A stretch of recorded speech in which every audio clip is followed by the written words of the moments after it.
Good morning, everybody. How are you? Happy Sunday. It is so good to see you again. I think the last time we were together was Tuesday, and I took a little bit of a break. As most of you know, I did finish my 100 days of streaming, and now I'm back. I'm back to spend time with you. Really looking forward to the next few hours that we're going to spend with each other. We're going to be continuing our Sunday series today. So really excited to speak with all of you, get back in touch with all of you, and keep on going with our project. You know, I think that we've made some pretty good progress, and we're just going to keep on learning. We're going to keep on learning the different aspects that are still to come. So really looking forward to the time that we're going to spend together. Hope that you're doing well. Hope that you are safe in your part of the world. You know, we have so many things going on in our world right now, but I really hope that you and your family are safe and that we're able to kind of just come together for this time and forget about everything else and just dedicate ourselves to data science, keep on dedicating ourselves to learning, and just kind of go from there. So really good to see everybody. I'm going to post one more notice on my Instagram because I do see people joining on Instagram, which is fantastic. But I do offer a link to YouTube because that way you can kind of see it on a wider screen, which is a little bit more favorable, especially for our Sunday sessions. So again, just really looking forward to spending time with all of you and seeing where the conversation takes us. So wow, I've already seen quite a few messages in my chat. So thank you so much to everyone who joined in. I love how you guys are enthusiastic. You're here, you're on time. Let's go, let's learn. So I love that. I love that. So yeah, starting from the top, is it Kirti? Kirti, thank you so much for being here. I want to say that it's your first time, so thank you. I really appreciate you. Welcome. Manoj, our good friend Manoj says, good morning, Sir Dennis and everyone. Manoj from Bangalore, India. We miss daily stream a lot, sir. Really, guys? Really? I appreciate that. Thank you so much for that. It was just a couple days, guys. Just a couple days. I took a couple of trips with my dog. We went out hiking in Arizona and in Nevada. I went to see a friend in Arizona, support them on their journey, on their hiking journey. Came back home and then we did some hiking here in Nevada because I live pretty close to the mountains in Nevada. I live less than 30 minutes from some very beautiful mountains, very beautiful hiking trails. So did that. But yeah, just, really had a good time, really like a little bit of a social media cleanse. I was still in touch with my moderators for a couple different things. But, it's good to kind of get away from the computer, get away from data science, get away from everything, and you come back and you're renewed. So Manoj, appreciate the sentiment, but it's good to take some rest every once in a while, right? I think that's a healthy thing. Give me just a second, guys. I think my Instagram is acting up. Or give me just a second, guys. Let me check my Instagram feed. Yeah, that looks like it's functioning. Okay, weird. For some reason, Instagram just seems to be acting a little funny right now.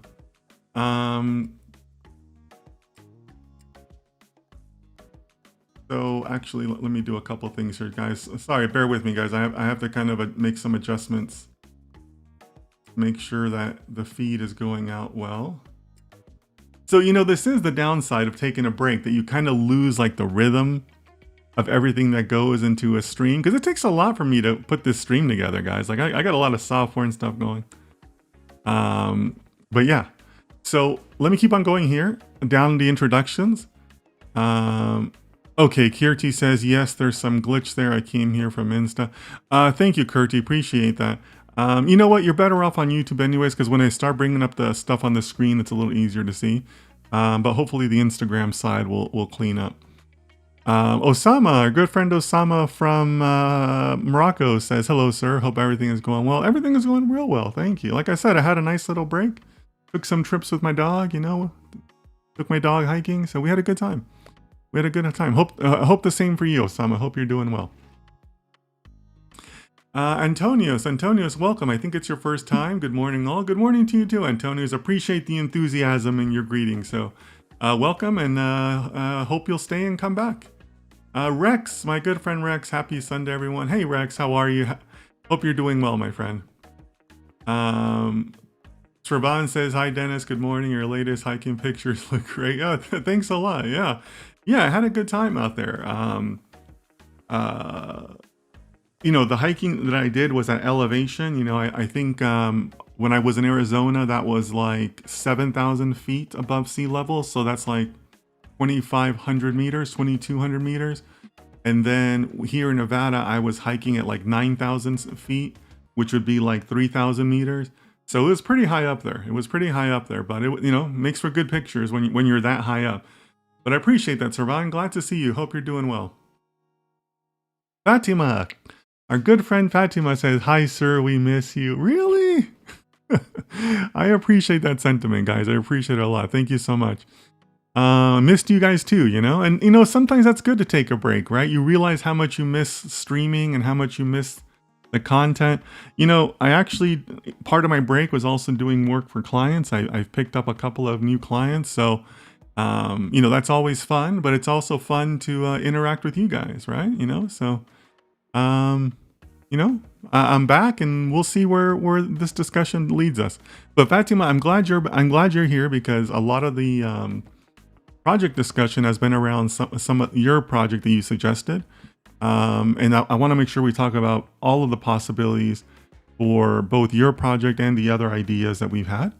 But yeah, it's glad to see you too, Fatima. I hope that you're well. Kurti says, hello, you have grown a lot now. Yeah, Kurti, thank you. The channel has been growing quite a bit. Especially on YouTube. On YouTube, it's still growing very fast. In YouTube, I hope to cross the 100,000 mark sometime in November. I think right now I'm projected to do that like November 21st, something like that. So yeah. So keep an eye out for that, guys. Keep an eye out for the 100,000 follower view party. I'm gonna have a view party for that so that we can watch the number turn over. That's gonna be amazing. But yeah, so keep an eye out for that. It's grown a lot, but we're gonna keep going and see where it takes us.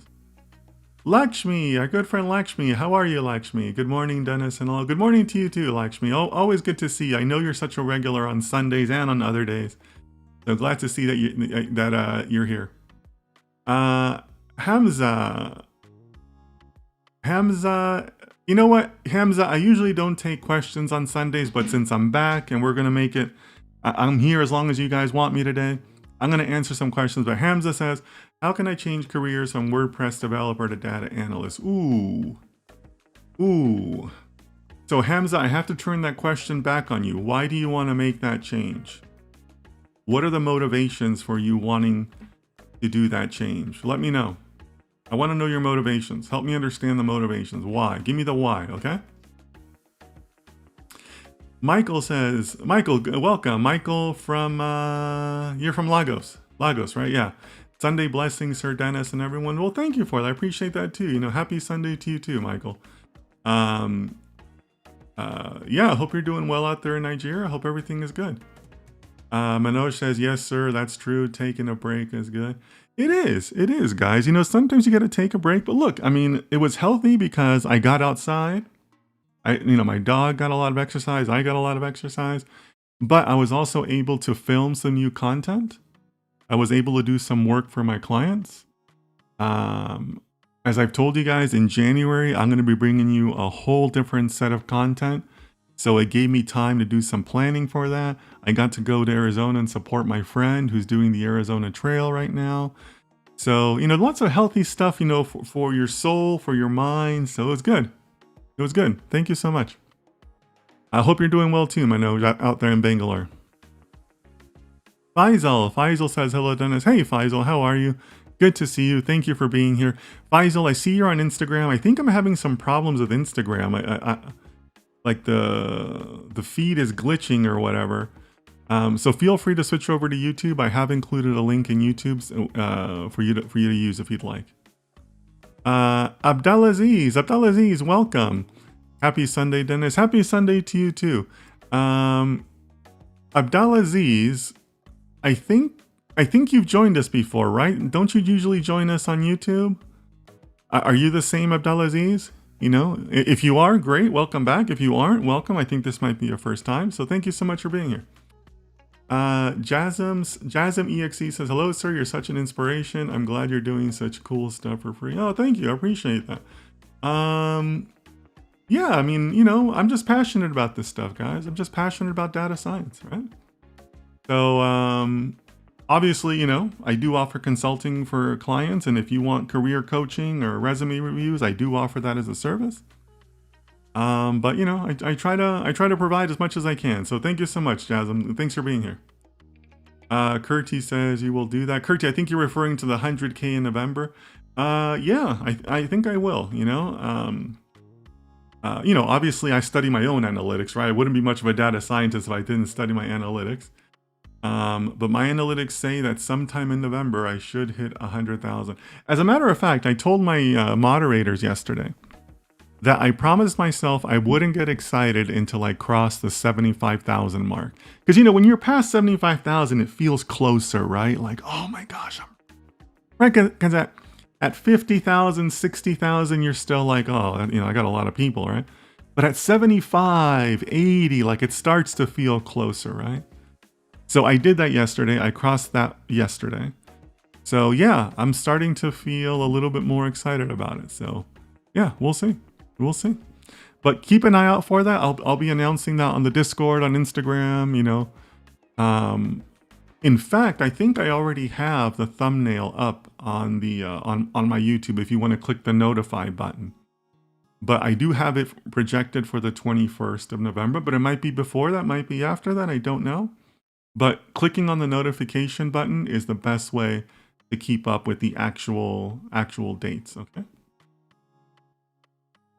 Khalif says, good evening, sir. I hope you had a wonderful break. I had a really great break. Nice to see you, Khalif. I had a really good break, yeah. You know, a lot of driving. You know, I drove to Arizona. That was like 5 hours each way. So that was a little long. But, you know, I had my dog with me. I had my snacks with me. So, you know, can't complain too much. Can't complain too much. Every day above ground's a good day, right? Is it Satya? Satya, how are you? How to become a software engineer in USA? So Satya, I'm going to ask you the same question. Why? What is your motivation for that? Okay. I always ask people what their motivation is. Let me know. Okay? Casual economist, welcome, my friend. At daylight savings times, I got to get used to earlier streams. Hey, that makes two of us, right? That makes two of us. Yeah, so casual economist, that's something I had to kind of think about yesterday, because on all my social media, all my content, at the end of my videos, I always use GMT time, right? I always say I stream at 1500 GMT. And I use that because I've traveled. I know that most people around the world use GMT to be able to watch different broadcasts. You know, like if you want to watch the BBC or but you live, you know, in another country, you know, you always look at the GMT times, right? So yeah, the time changed for me, for us in the US, because for those of you who don't know, we do switch our clocks twice a year in the US. We go an hour forward, hour back, whatever the case may be. And the problem is that GMT doesn't change, right? GMT is the same. So I did have to make a personal adjustment to say, okay, well, wait a minute, I need to be a little bit earlier. So I'm also broadcasting an hour earlier. But to me, that's okay because I'm a morning person. I kind of like it to be a little earlier. But yeah, you know, that's just the way it goes. But thank you for still being here, Casual Economist. I appreciate that. Kudzanai? Oh no, Sibia, right? Sibia, hey, good to see you again, Sibia. Nice to see you again. I think it was Sibia, right? Or was it a different name? I can't remember. I think it is Sibia. Welcome back, Dennis. Happy to see you back in a jovial mood, new energy. I think it's the same energy, same mood, right? But I do have to admit that getting to 100 streams was not easy. that was not easy. So I hope it wasn't affecting my mood. I still try to give the best streams I can, right? Because I do enjoy this. But yeah, I do feel a little bit refreshed. I do feel a little ready to go. I'm really excited about the content I filmed, because I did film 5 new episodes over my break. I'm excited about the content I have coming up for you guys in January. And also, I'm just, just feel like it's good stuff coming up, right? We're going into the holiday season here in the US. Just trying to take care of different things, yeah. Kurti says, yes, it is the same mood as always. All right, thank you so much. Thank you, I appreciate that. Yeah, in Sundays, I think it's fun, because I think you guys have fun on Sundays. I have a lot of fun. But Sundays is also kind of like my day off from exercise. And also it's when I make my my cabbage soup. If you guys haven't seen my recipe on Instagram, I did post that recipe. But these streams take a lot out of me, right? Because I'm not naturally an extroverted person, so so when I finish the stream, I do feel a little bit tired. So I have like this little routine where I finish the stream and then I get my soup. My soup is cooking right now. It'll be finished by the time I finish with you guys. And then I pour myself my soup. I go sit on the sofa. I turn on my Paramount streaming service and I watch Tulsa King, because Tulsa King has a new episode on Sundays that they release. So I sit there with my soup in the quiet, just watching my Tulsa King and just, like relaxing, right? So it's become a nice little Sunday routine. So, that's why I kind of enjoy the interaction with all of you on Sundays. And, also we tend to go a little bit longer on Sundays. So that makes it fun too. But thank you, Kurti. I appreciate the encouragement there. Khalif says, I start to share your passion, Sir Dennis. Well, good. If I can have that influence on you guys and share my passion and it kind of makes you guys excited about data science too, well, that's great, right? That makes me happy. But you will notice, Khalif, that I always ask people why, right? So as long as you have a good why and you are out there having fun, doing good stuff with data science and developing your knowledge, then those are all positive things. So thanks for being here, Khalif. Rex says, congrats on crossing the 75K. Yeah, thanks, Rex. Thank you so much.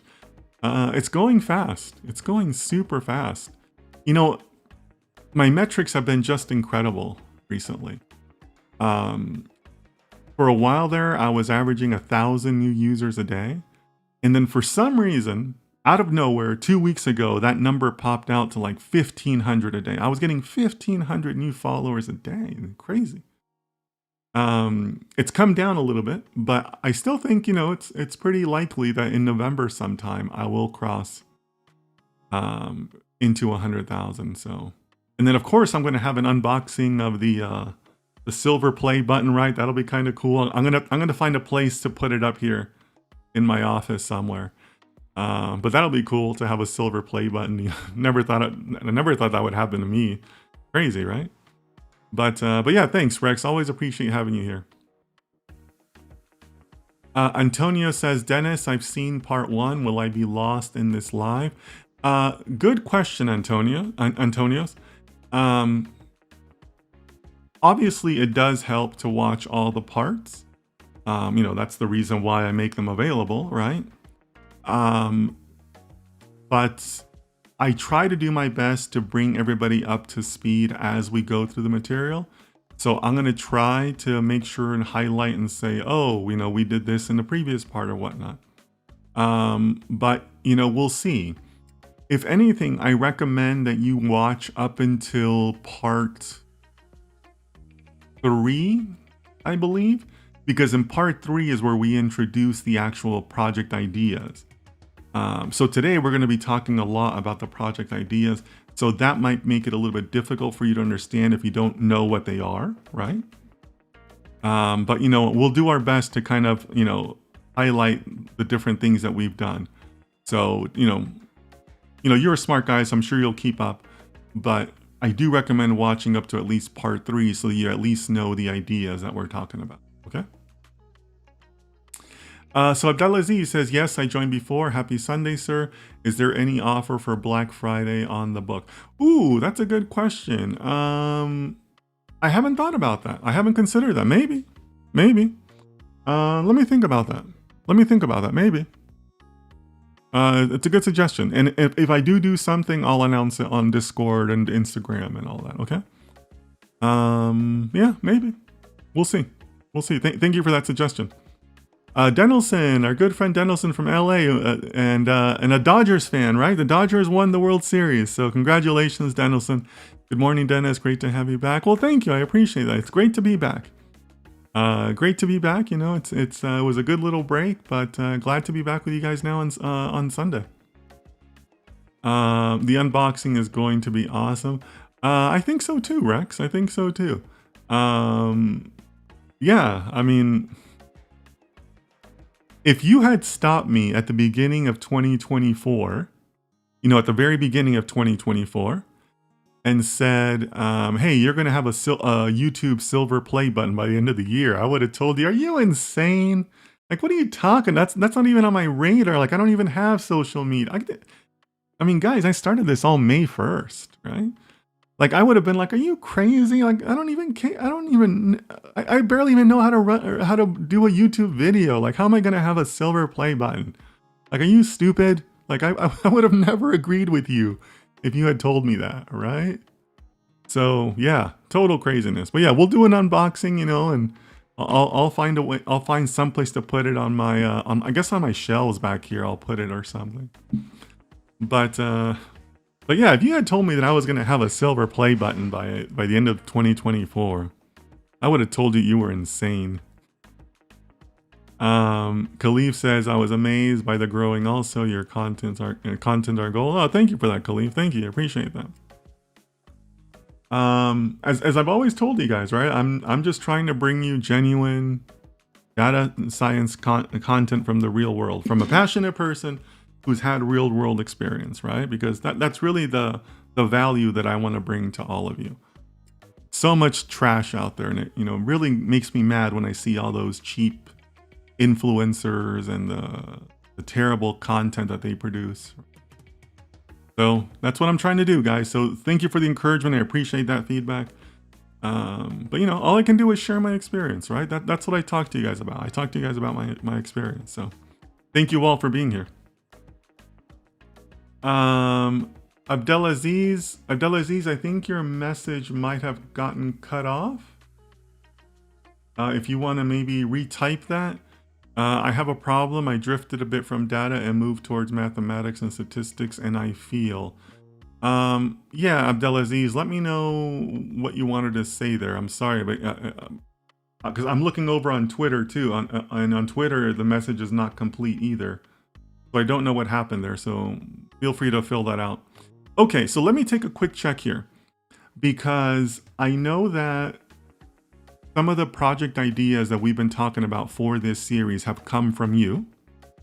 So Fatima, I see you here. You're the news idea, right? The news sentiment analysis idea. And was it Manoj? Was it Manoj that was the one behind the efficient frontier and not Bayesian, Black-Scholes? So please check in with me in the chat, confirm that you're still here, because I kind of want to start talking about some of those items. And also I want to start talking more about the time series analysis that we had briefly discussed. But okay, so Manoj is already checking in saying yes. Okay, Manoj, so those were your ideas. So glad you're here. Thank you. I might be relying on you for some questions. And then Fatima, are you still here? I think you should be. You usually stay the whole time. But Fatima, just go ahead and quickly check in with me, because I know that you were behind the news analysis. But I just kind of want to establish that before we get fully started. So Kurti says, yes, I too continue with your advice of at least starting. It doesn't matter what your first job is. So I joined Volvo just for starting my career. Hey, that's awesome. All right. Did you get that job since viewing these materials? Like you viewed my materials and then you got that job? Is that what you mean? Because that would be cool. You know, it's been pretty cool to hear from people who do that, right? Who kind of follow my general thinking and then they go out and get a job. Like, that's pretty darn cool. So I've had people reach out to me about that, where they get the job, they feel that they get an internship, and all that. So it's pretty cool. Kurti says, no, I got that from a college placement. Okay, well, that's cool. But yeah, you know, you're at least getting started in your career in some capacity, right? And that's really good, right? So I know that some of you might be in that same position, okay? But I joined it because of your advice. Oh, cool. Thank you so much. That's so flattering when I hear that. So Kurti, so that's great. You've done step one, right? And remember, guys, I always talk to you guys about the meta planning, right? There's always a meta game. There's a strategy to the strategy, right? So Kurti, for someone like you, you know, and I'm saying, and I'm not trying to point out Kurti alone, because I know a lot of you are early in your careers, right? Maybe you're interested in Volvo, maybe you're not. That's okay. The point is that you've gotten started and you've gotten a job, right? You're filling out your resume a little bit more, right? Nothing wrong with that. So here's the metagame to that. The metagame to that is you want to walk away from that job with a couple of solid work references and maybe one or two work projects. I put a much more emphasis on the references than I do the projects. The projects you can always do on your own, right? You should be doing that anyways, because you're still early in your career. You should still be doing projects on your own. But the real goal of any job like this early in your career is to walk away with some good references. Because that's how you get into that second, that third job. That's a little bit more to the industry you want to work in. That pays a little bit more, right? Your whole goal is to say, hey, Mr. New Job that's offering a promotion or more pay, I'm not new. I've worked for Volvo a couple of years, and here's my manager's number who's gonna tell you about my work ethic, my discipline, my methodology, and all that stuff, right? So keep that in mind for everybody who, is kind of in a similar situation to Kurti, right? You don't have to be there your whole life at the same company.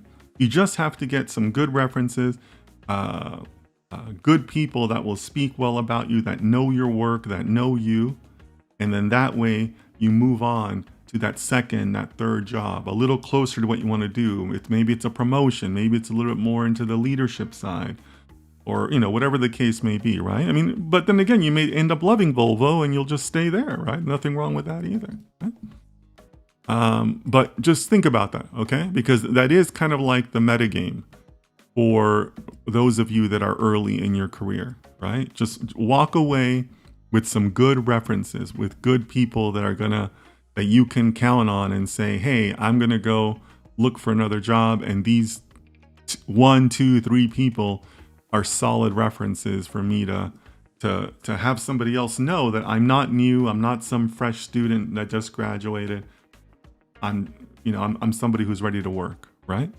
So Kurti, really happy for you. Congratulations on the new job. Yeah, let us know how it goes. Keep on coming back and let us know how it goes. Kurti says, yes, thank you so much. Yes, understood. Okay, cool, Kurti. So go in there, do the best job you can, and just build up those references. Okay, so Fatima says that she's also here. Cool. All right, so unless there's any more introductions, I think we're ready to get started, right? All right, so let me arrange some things on my end. Get ready here.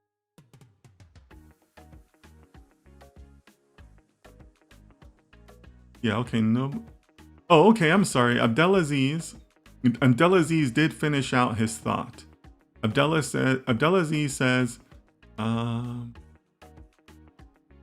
I have a problem. I drifted a bit from data and moved towards mathematics and statistics, and I feel like I lost my passion for data, even though I love analyzing it.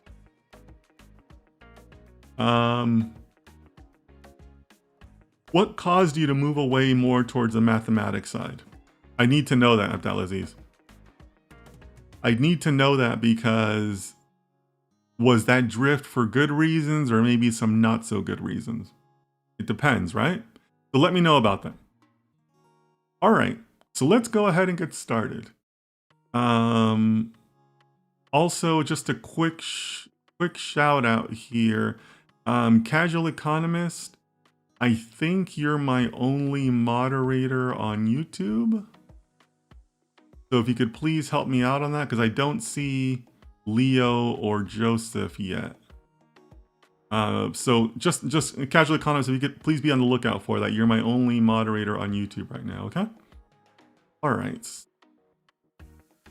All right, cool. So let's get started. Part 5 of our series. I cannot believe that we're already at part 5. That's amazing. So thanks, everybody. All right, so since we do have some new people in the chat, let's go ahead and review, right? What are we doing here? The whole purpose of this series is that we're going to create a project from the ground up. I'm taking the time to show you guys how I, as a chief data scientist, would run a project from beginning to end, right? And we're talking about everything. We're gonna go from the very beginning of dealing with stakeholders to the very final deployment, right? And when I first started this, I told you guys, I thought it was like an 8 to 10 part series, and I think we're on track for 10 parts. I don't think we can finish in 8. We've had some really good discussions. We've had some really good ideas. We've taken the time to kind of like mini scope out those ideas. And we did some EDA, and through that process, that raises more ideas, that raises more questions, that raises more prompts that we were doing. Because also remember, we are taking an AI first attitude to everything that we do, right? We're not starting from blank screens. We're not doing our own charting. We're not doing, our own like library research or modeling research. ChatGPT is our employee, right, that we've been enabled with. So we should take an AI first attitude. No coding task is impossible.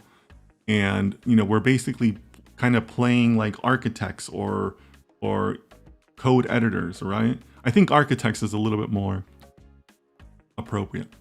But the point is that we are taking a very measured, very methodical approach to how we're building our project, right? If you remember the first 2 sessions, we didn't even have any code, right? It was about planning. It was about talking with the stakeholders. It was about defining what we're going to do, right? I'm spending a little bit of extra time talking about this because so much of the junk out there, and also some of the people that approach me, I want to learn data science. Which Python library should I learn? Well, learning Python libraries is not learning data science, right? So that's kind of like the whole point of this series, to kind of walk us through, how a project, how an algorithm actually comes to life, right? So I want to do a little bit of kind of like almost like a bookmark of where we're at. And this is kind of where I see us. Because remember, the whole role play here is that I'm the chief data scientist and all of you are the staff data scientists on the team, right? So we're kind of walking through how I would run all the conversations or the different explorations that we do and whatnot, right? And what we're really doing here is we're doing kind of like these technical touch point meetings. And these are what I actually do with the teams that I run. I run them weekly. I am the highest manager in the room and nothing gets reported above me. So you don't have to worry about, that I'm going to take whatever I hear and say it to your boss's boss, my boss, right? Nothing that is said in the room is ever said again outside of the team, because we want all of us here to be able to give an honest reporting and accounting of where we're at, because part of the technical touch point is to help everybody be accountable also. And it also allows people to ask any number of questions. And the point there is not just to learn from each other, but it's also to take an unbiased view towards the possibilities of what our team, our algorithms, our data can do, right? Because that's really what we want to do. We want to have an unbiased, open field view to say, hey, the answers can come from anywhere. The algorithm can look like any number of solutions. We don't know. We have to run the experiments to find out, right? So that's why I kind of put these rules, these guardrails into place. And that's essentially what we are doing right now, right? You know, maybe for this session and maybe even for the next session. That's kind of like what we're simulating, right? And again, I'm also sharing this with you because I think that when you are in these types of environments, when you see these types of meetings, that's what's going to help all of you choose, you know, the teams that you want to work for, right? Because you should be having these technical meetings where you as the data scientist can sit down and say, hey, how are things going? Things are going well. Things are not going so well. I'm kind of stuck here. I don't know what to do here. It's very healthy for you to be able to sit down with other data scientists and have those types of technical discussions, right? These are discussions that you would basically, you know, never really have with anybody else, right? I mean, I've told you guys, you know, don't speak in code, don't speak in math, don't be the math nerd to the stakeholders, right? But this is the opportunity to be able to do that and kind of just talk among ourselves as the data science team, and then, you know, develop a conclusion or develop some sort of plan to move forward. Okay? So generally speaking, I want to know a couple of answers that, you know, if I'm leading one of these teams, right? What have we accomplished? Right? In other words, what did we set to do last week? And did we actually do that? 2, what do we need to do this coming week? Right? Do we have anything that, you know, we have to accomplish? 3, what are the roadblocks that need to be addressed, or any that are coming up? So this can be things around resources, around feedback that we need, or other things where, you know, maybe you as a data scientist can't always handle that or can't always address that. You need help from me, your manager, to help you remove those roadblocks, right? That's a very, very common thing. And then also, what help do you need from me, right? You need my advice on something, you need me to review something, you want me to do some pair programming, whatever the case may be, you know, this is the time to kind of share this out. Every once in a while, we'll also do code demos during this. I've also done pair programming sessions sometimes during technical touch points, or maybe somebody will just kind of walk us through a little bit of code that they wrote that's interesting or whatnot. So we've, you know, done that before. But the whole point is that this is where, you know, kind of like the work as a data science team happens, right? All right. So let's walk through that process right now quickly for where we're at. So what have we accomplished? So if you haven't attended before, this is a time for you to understand what we're looking at, right? We have a client contract for alpha farming, right? We, a data science team, have landed a contract with financial firm. You know, we can pretend it's a private equity firm or a hedge fund, and they want to do alpha farming. They want to take a broad view into seeing if there are ways to make money from all types of investments, right? We did some agile planning. You'll find that in part 2. Part 2 was we did nothing but agile planning, where we learned about stories and tasks, how to estimate those out, what a sprint is, so on and so forth, right? And then we went into an ideation session, which was great because a lot of you were throwing out great ideas. And here's where we're at. We have news sentiment analysis, where we can take the sentiment from the news and start looking at if that affects stock price in some way. Manoj, feel free to tell me if I got this incorrect, but I believe it was called the efficient frontier formulas or the efficient frontier simulations. So that's something that was suggested by Manoj. And then we had a couple of people, after we talked a little bit, and I kind of led the conversation a little bit. We talked about time series forecasting, right? Because most financial data, most pricing data, over time, there tends to be a lot of trends, lends itself to some sort of time series approach. So we have that, right? And we have a data set for the news sentiment. We have a data set for the time series forecasting. We haven't really looked at efficient frontier, but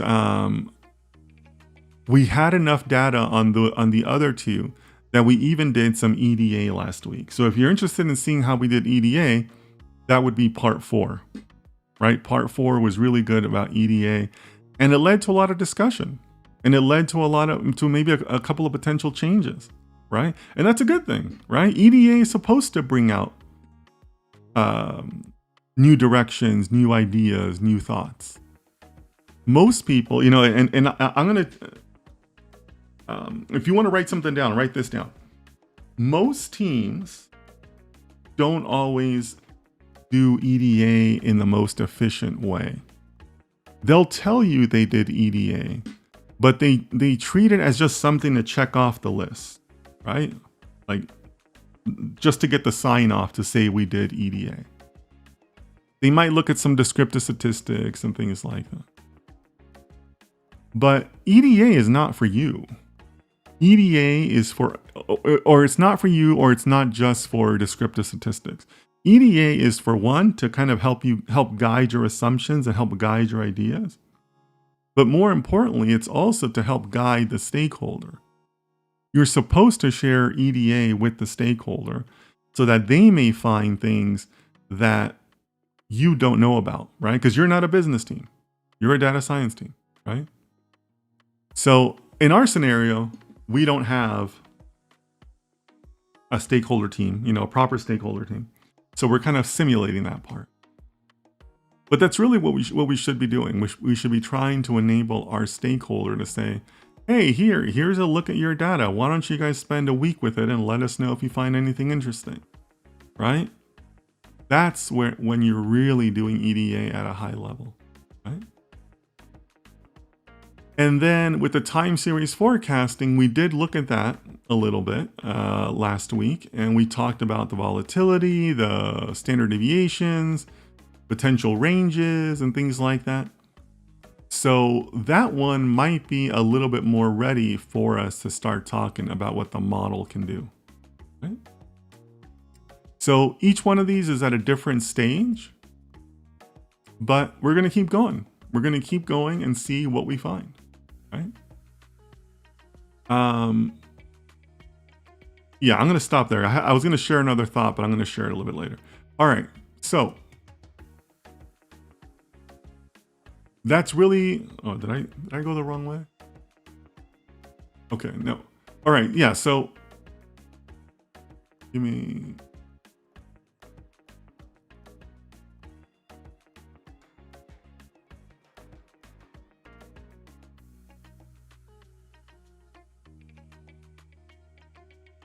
yeah. Sorry guys, I got a little caught up in my own slides. Yeah. So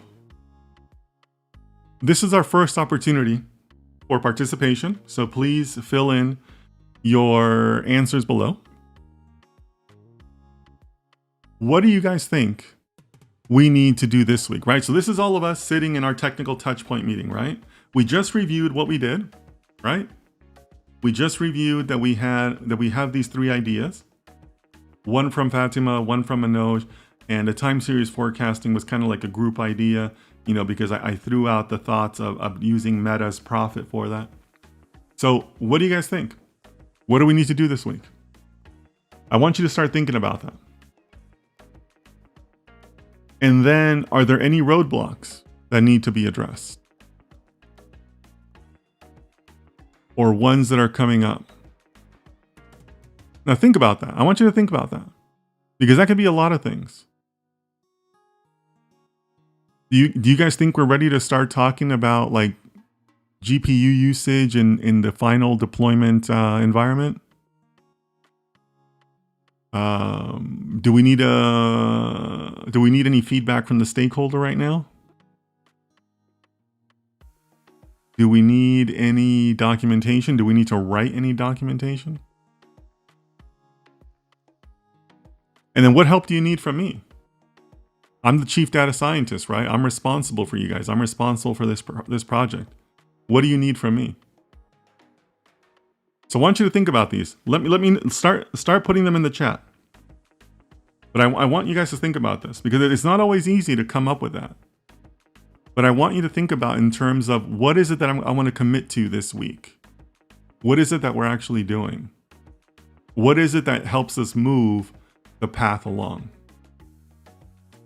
Some of you might say, hey, I'm not comfortable with the EDA we did, or I want to do more, or this or that, or whatever.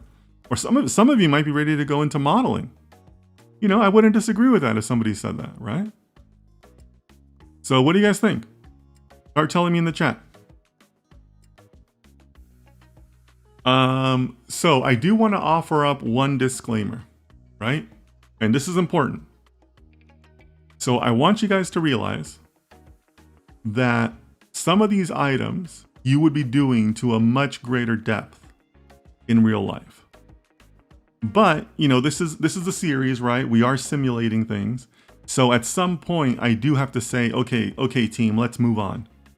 You know, I have to keep the series moving on, right? We can't have 10 broadcasts of EDA, right? So I do want to offer up that disclaimer that some of these might be a little bit fast. They wouldn't necessarily pass like, you know, like in a real environment, but I'm still giving you guys a good taste of it, right? Of the process.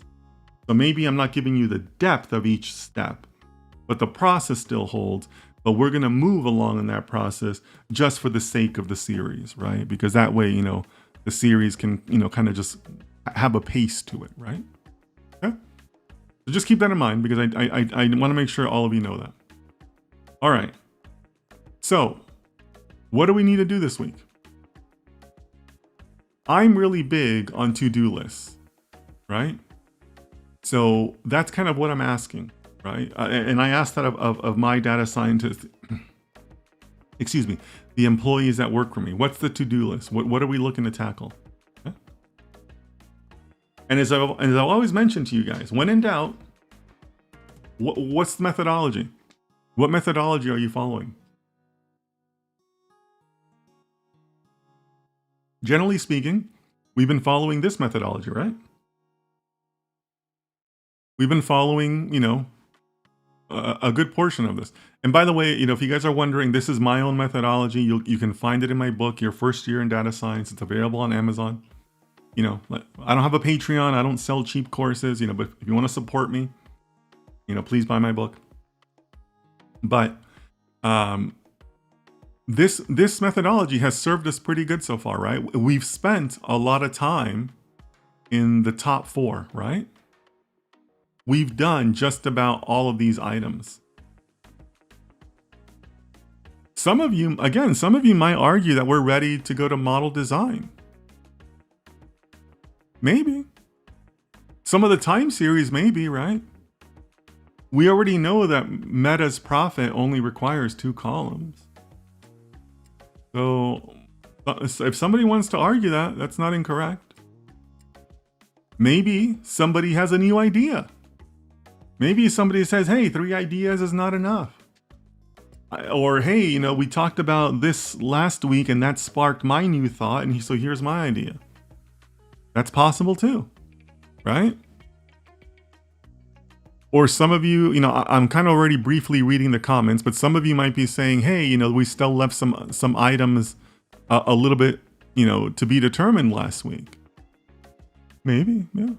Maybe that's a good argument too, right? So what do you guys think? I'm already seeing, but if you guys want to kind of just think about the methodology for a little bit, but otherwise, I want to go to the to-do list, right? All right, so what's our to-do list? So, Manoj is saying feedback from stakeholders on EDA results. Lakshmi says revisit data collection phase. Lakshmi, I'm pretty sure I know what you're referring to, but just to validate my assumption, can you give me some details there? I think you might be talking about the way we're collecting the articles, right? Revisit data collection phase. But let me know, Lakshmi. I think I know what you're talking about, but I just want to be clear, right? So AJ says we might need to do some data cleaning. AJ, do you care to share details on that? Because that can mean a lot, right? Let me know what you mean. Khalif says feature engineering. Okay.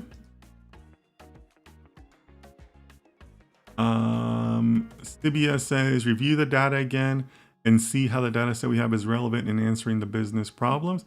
Okay, data review and applicability.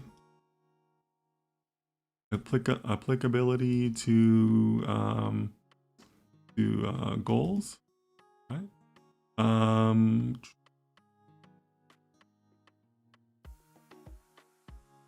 Okay, yeah, guys, if you just want, Khalif says agree with Sibia. Yeah, guys, if you want to just say, hey, I agree with so-and-so, maybe you're a little shy, you can just say, hey, I agree with so-and-so, right? No one's going to call on you, but, good way to participate. Fatima says, need additional data sources. Okay, Fatima, let me know about that. What do you mean by that? For what kind of data? Osama says improve. Osama, I'm going to put yours under feature engineering. So improve.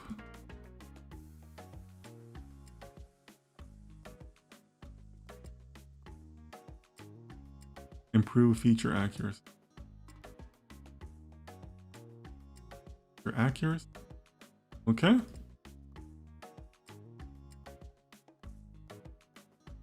AJ says we had charge limits in all the articles. Might need to clean that up. Okay. So that was your data cleaning, right?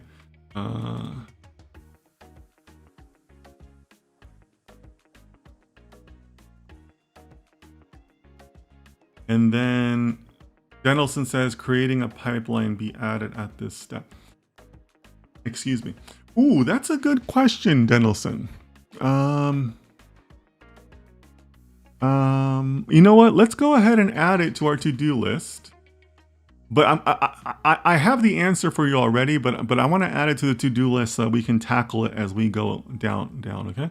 So Denelson is suggesting data pipelines.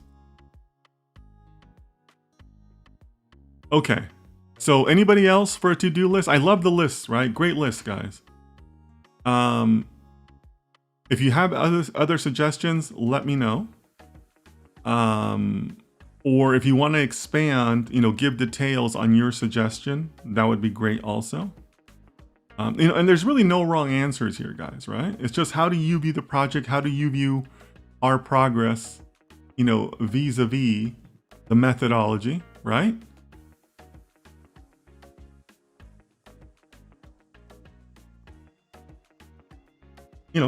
Just some people are just going to be different, right? Some of you are talking about the enrichment side. Some of you are talking about the data collection side. And that's okay. We can all have different views on it. But if you want to kind of add a little bit more detail or rationale to your selection, please let me know.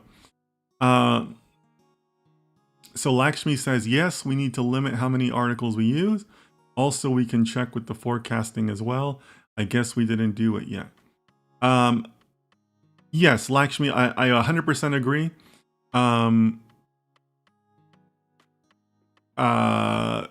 Lakshmi, just to make sure here, when you're talking about forecasting, are you still talking about the forecasting within the news sentiment?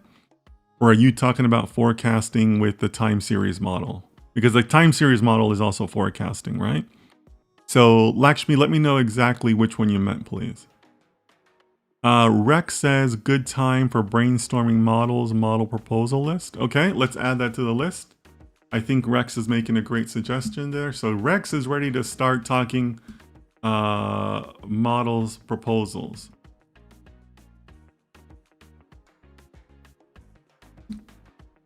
Lakshmi says, no, forecasting with time series. Yep, okay. So Lakshmi says, we need more well, we're still kind of in an initial explain. So we're going to say it's a more exploration with time series idea / model. Because you're right, Lakshmi, we haven't written any code for the time series, guys, right? We did a little bit of EDA, we looked at some charts, we looked at some descriptive statistics, but that was just pulling data and, putting it into ChatGPT. But code-wise, we haven't done anything with Profit yet, right? So yeah, I like where Lakshmi's going with that, and I'll give you guys my my rationale in a little bit here. Fatima says, the current data we have is imbalanced for accurate analysis, so we need more data sources to ensure quality results. Okay, got you. Let me see. Need additional data sources for balancing. Yep. Manoj says, agree with Rex. That's actually a pretty good abbreviation for Rex Riker, just to say RYX. That's not a bad nickname for somebody named Rex Riker. That's great. Okay, so Manoj also agrees with Rex. Good time for brainstorming models. Okay. All right. Anybody else? Last call. I'm really enjoying these results because, again, it looks like as a team, we're all over the place, right? Some of you are ready for data collection or pipelines. Some of you want more enrichment. Some of you want more sources, which comes under data collection. Did we have anybody for ideation? Well, Rex and Manoj are kind of sitting between ideation and model design, right? It's kind of hard to not pick start looking at models to explore without actually going into model design, right? So yeah, interesting, guys. Really interesting mix here. Anybody else? Last call for ideas.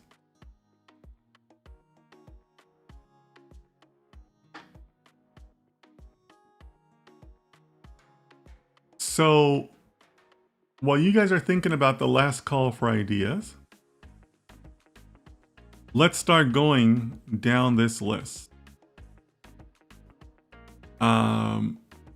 Feedback from stakeholders on EDA results. Excellent suggestion, right? Whenever you finish an EDA stage is a great time, or even, as you're progressing in it, right? Not even finished, is a great time to do a presentation for your clients, right? Because you should already have a sense of where you're headed with the project, and kind of build on it from there, right? So remember that, as I mentioned to you before, the reason why you do kind of like these little mini explorations like we've been doing is because you want to figure out the feasibility of some of these items. You don't know, you may have a great idea, but you don't always know if the library or the data or whatever is available, right? So having that ready to go and being able to present that back to your client is very valuable because it also helps to put a little bit of scope around it. Okay. So what do I mean by that? So a couple of you mentioned data cleaning, or Fatima, you mentioned the additional data sources for balancing. Okay. So on a practical basis, right? We talked about this a little bit last week, where chars, the word chars appears because most of the APIs, the news APIs that are out there, don't give you the whole article. They give you like a truncated summary version of the article. And then it says, you know, here's like the first 100 words, and there's an additional 1400 characters or whatever. Like that's literally part of the entry in the news article, or the news article that they provide for you. And that has to do with copyright laws and licensing laws and things like that. We're not going to get around that, right? But it's valuable information for us, right? Because now we have to go back to the client and say, hey, we can do this, but we can't do it with a free API. We need to have access to a paid API. And then if we go back to our contract, right? The first session we did, I'm pretty sure we wrote it in there that the client would pay for any additional subscription services, right? We don't want to pay that. The client should be paying that, right? So that's a situation where you're not necessarily saying, well, let's fix the chars problem, because there may not be a fix for it that doesn't involve money or, you know, some sort of subscription, right? Or Fatima, same thing for your comment about additional sources for balancing. Well, what we really need is additional sources that are not free, right? Because it's not the sources that's our root problem. Our root problem is that we're using a free API, right? I mean, that's the real problem that we're trying to solve, right? You guys with me on that? You guys see that? So this is a good time to go back to them, not just for the EDA results, but also just to tell them about our progress and say, hey, you know what? There's a couple things we still need to discuss on the business side. Can you buy us this subscription? Or we're gonna need some additional hardware because the library we found is good, but it requires a lot of processing. That's also possible, right? So let me know what you guys think about that. But overall, the feedback from the stakeholders on EDA and just our overall progress, pretty good suggestion. So Lakshmi, I believe, said the data collection phase, and need to limit the number of articles we use, and also check with the forecast. Well, let's say with the news, limit the articles we use. Yeah, so that's also a good suggestion, right? So for those of you that didn't attend last week, what we found was that there was a big imbalance between whether we were finding positive articles, neutral articles, or negative articles.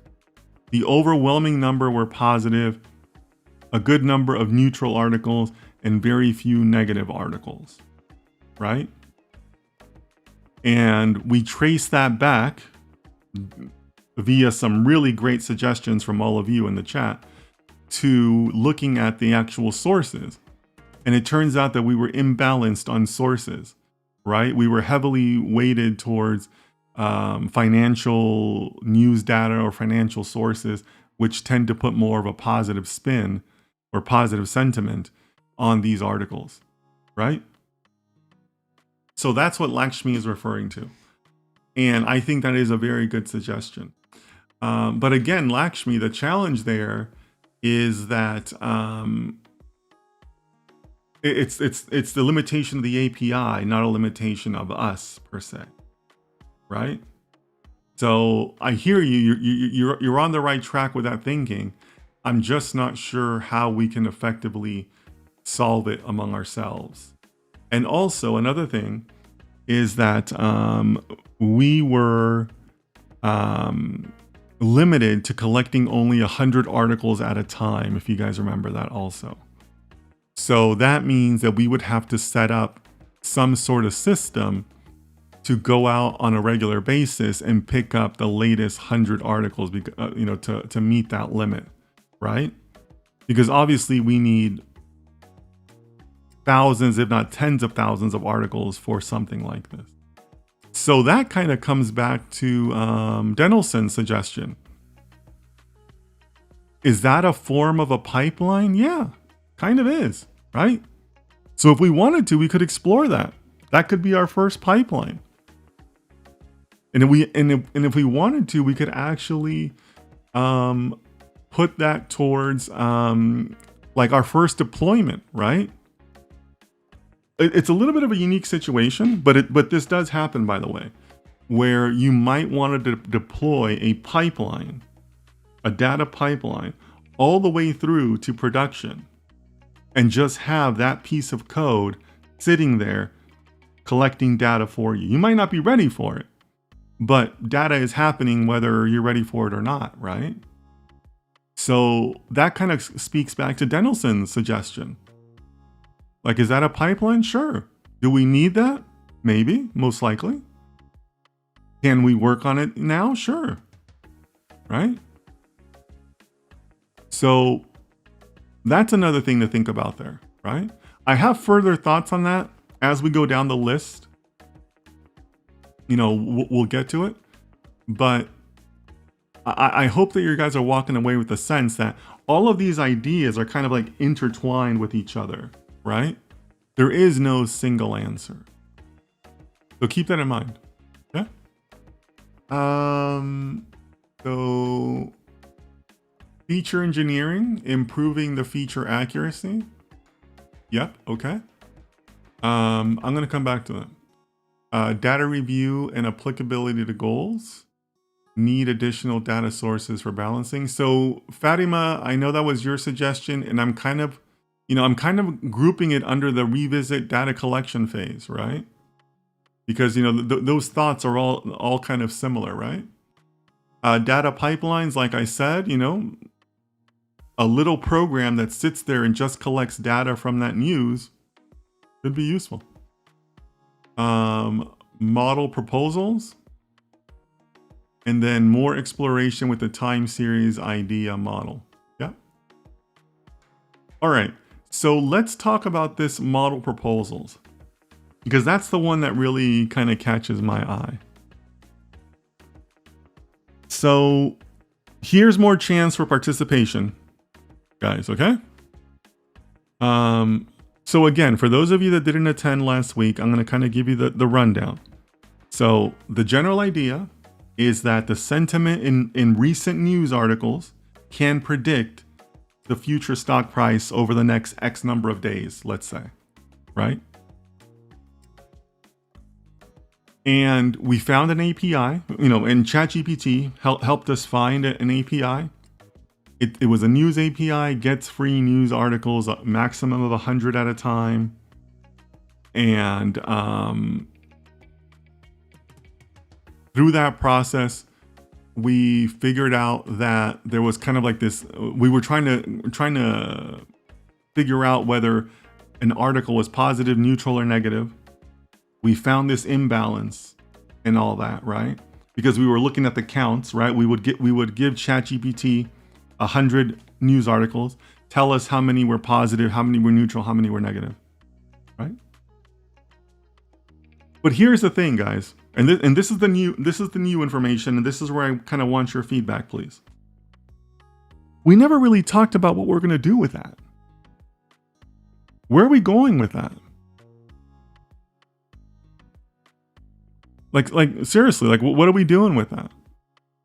Like, we could just say, okay, well, that count of positive, or that count of neutral, or that count of negative is a predictor, right? We could treat it as an independent variable in a future model. Is that what we want to do? Do we only want to use positive? We could do that, right? We could just say we don't care about the neutrals and negatives. We just want to know how many positive articles there were, right? Or you could just say, I just want to know how many negative articles there were. Because I don't care if the stock goes up, I just don't want to lose money. Right? Or maybe it's a ratio. Maybe I want to know the ratio of positive to negatives. Last week we were talking about a balance set, but maybe you don't need a balance set. Maybe you want to know that ratio. And now if you do use that ratio, now you've gone from 3 potential independent variables to 1, right? Is that what we want to do? Do we want to just kind of cut it down to 1? And by the way, guys, I think it was Khalif that suggested feature engineering. So Khalif, this is a form of feature engineering, right? I mean, we had some good EDA. We had some great discussion. We saw some word clouds, but this in itself now becomes a feature. But how do you want to design that feature? Right? Like it could be any number of ways. But let me start hearing your thoughts. We never talked about what we're going to do with that. And I bring this up for 2 reasons. One, realize that when we're talking about this, like in the questions I just asked you, this is almost like a mini model, right? It's like a mini algorithm that we are choosing to design. The challenge is that this isn't the final form, right? You're going to use this model to feed the bigger model that says, buy this stock or sell this stock, right? So now you've created a situation where a model feeds a model. That's not the worst thing in the world, but do you guys see any risks in that? Spoiler alert, there are many risks, right? What do you think they are? Let me know. So I'm not trying to be discouraging of this idea, but we need to have a clearer view of what exactly we're doing with those sentiments. Like, are we coming up with our own grading score? Or maybe we want to look at the trend, right? For some of these companies, 100 articles is like 1 or 2 days worth of articles, right? One day you're going to be positive, the next day you're going to be negative, the next day you're going to be neutral, right? So maybe we want to consider the trend. Maybe you don't consider today, you consider the last 5 days average, or the last 10 days average, the last 2 days average, right? Like we kind of have to do that. So here's the second reason why this is important, guys. Second reason is I've mentioned this in other pieces of content before, but just to reiterate. I know a lot of you are interested in going into the quant world and things like that, right? Financial engineering, whatever you want to call it. What you find in those algorithms, in that type of work, is that nothing is done without some sort of an investment thesis, right? What is the investment thesis or investment rationale that you're looking to state and then solve, right? That's how a lot of these companies work. Like a private equity fund will come out and say, we think that rental properties in the southern United States are going to be very popular, high demand in the next 3 years. So we're going to start buying up those buildings because we think that there's money to be made there, right? Like that would be a very typical investment thesis. And they do that because that's ultimately what people invest in, right? They don't care about what buildings you buy. They just care about the investment thesis. Like, do you believe in that or not, right? So I don't want to derail this too much because I know this is specific to the financial world.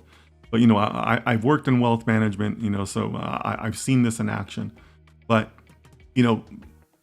for something like this, for this suggestion, or really for all the suggestions we have, because this is alpha farming, we wouldn't proceed very far without having an investment thesis. So I want you guys to think about that. And if you want to propose it in that way, feel free to do that, right?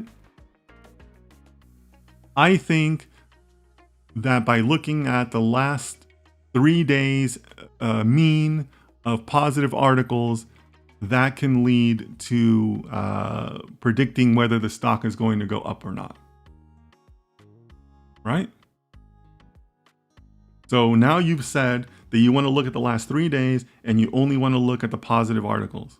That's okay. That's a valid thesis, right? Doesn't mean you're correct, but it's a perfectly good thesis for us to go after, right?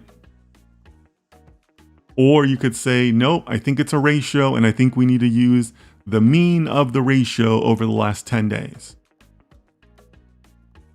That's quite different from the first one, but also a valid hypothesis, right? Also an investment, a valid investment thesis, right? You can't say that thesis is wrong. So think about that, okay? Really important for you guys to start thinking about in those terms. Like, what is that you're trying to prove? Like, yeah, we did some data exploration, but like, what's the result of that? So give me some feedback, guys. What do you guys think? Where are we going with those positive and negative and neutral counts?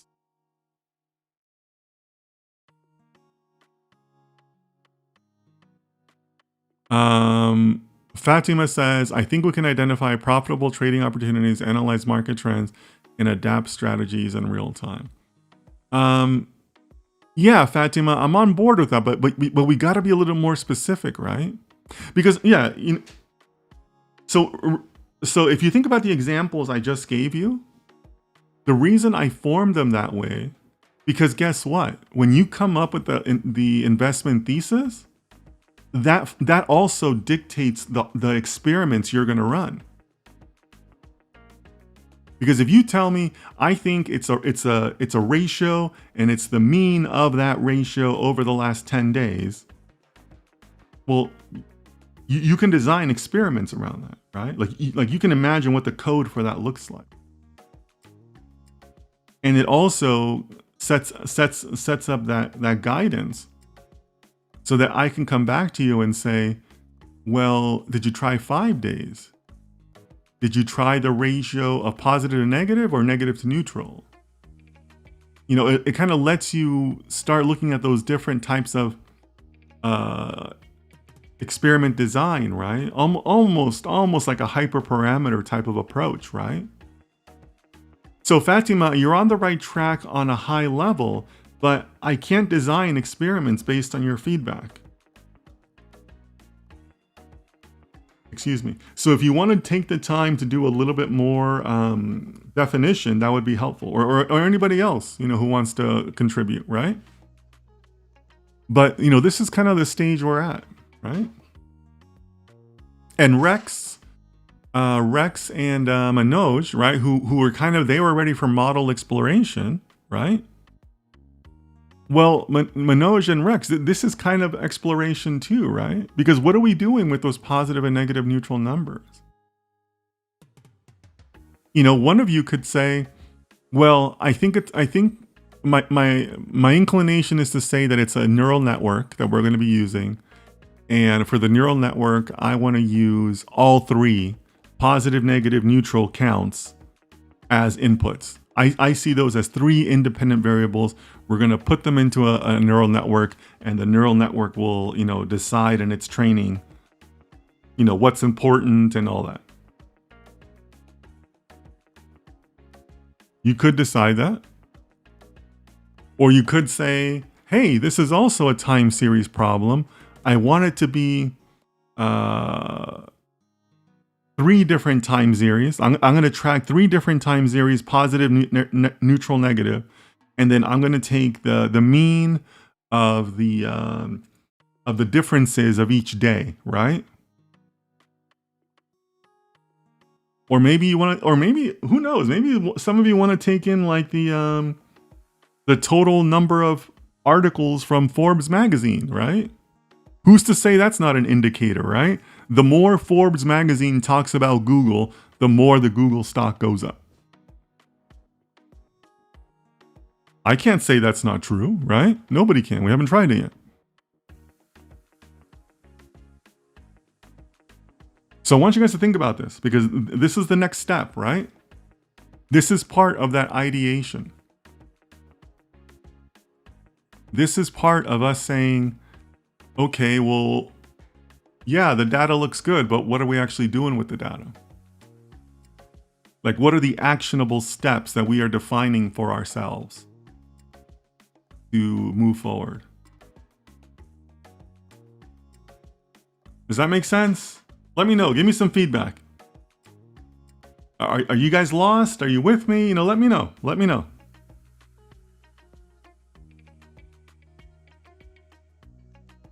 But we did really good last week with the EDA, but we got to make it mean something. Like, where are we going with that? So let me know what you guys think.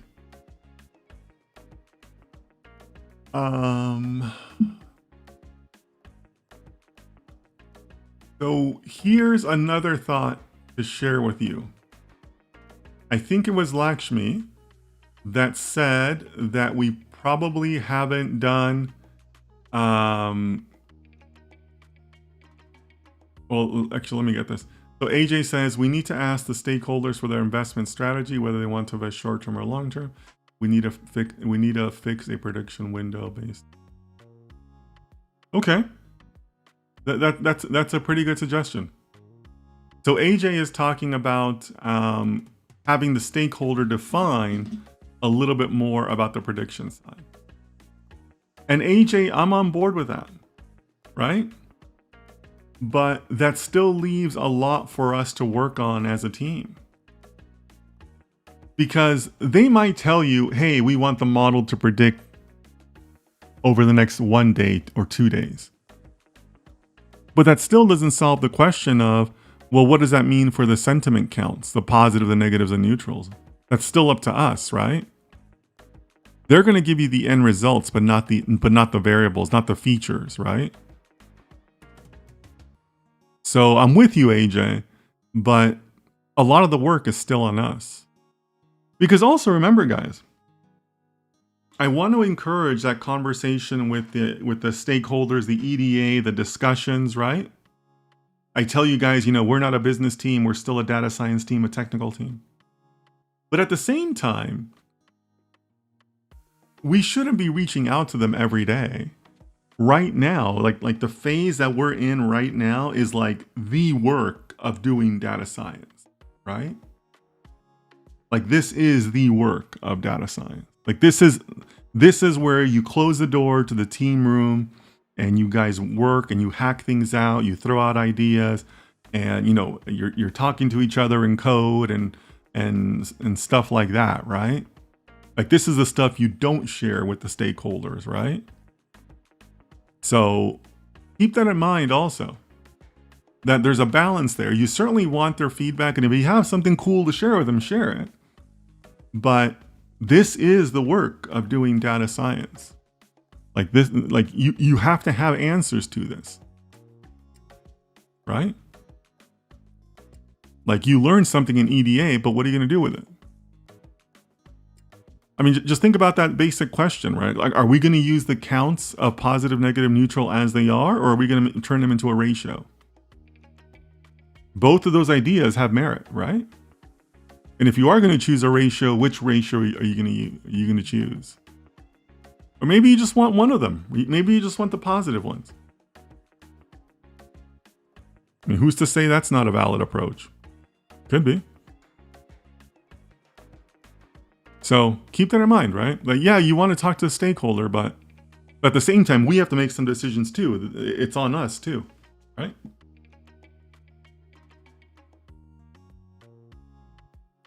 All right, Manoj says, yes, I'm on board with you, sir. Okay, cool. Thanks for that feedback, Manoj. All right, guys. So, okay, Fatima says, maybe predict short-term trends in stock prices and develop a strategy that signals buy or sell actions based on the prediction. Okay. We're getting a little closer, Fatima, but I need a little bit more detail. And guys, I'm not picking on Fatima. If you have another suggestion or a similar answer, feel free to put it in. But Fatima, let me know. Like, what do you want to do? You want to just use the positive articles? Do you want to make it a ratio? Maybe you just want to use the neutral articles. I mean, I don't know. I mean, it sounds a little weird, but you don't know until you try, right? So we still need more definition there, Fatima, right? Because I can't give this to you as a work order, Fatima, and then you would know what code to write, right? Like you would still have questions after this. The whole point of the investment thesis is to come out and say, okay, yeah, this makes sense. Right? AJ says we might need to keep the negative articles as well to maybe develop a sales strategy. Yeah, absolutely. Absolutely. Yeah, so AJ is bringing up a good point here. Maybe going a little bit too much into the financial world, and that's okay. But, I know some of you, not everybody's interested in working in finance, so I get it. But yeah, right? So let's think about that. If I tell you that we're only going to use the positive articles, that's a bias, right? It's a bias to the stock going up. So we'd be building in that bias where we'd be saying our model is great, but it only predicts when the stock's going to go up. Is that a good thing, bad thing? Maybe. Depends on the client, depends on the need, right? But AJ's right. If you never look at the negative stuff, then you never know when the stock could be going down, right? So again, maybe you're not interested in finance, but think about it from a bias side, right? Again, the meta view, right? The meta view is that, wait a minute, if we do that, then we're only good for stocks going up. Not the worst thing in the world, but is that a complete, holistic model?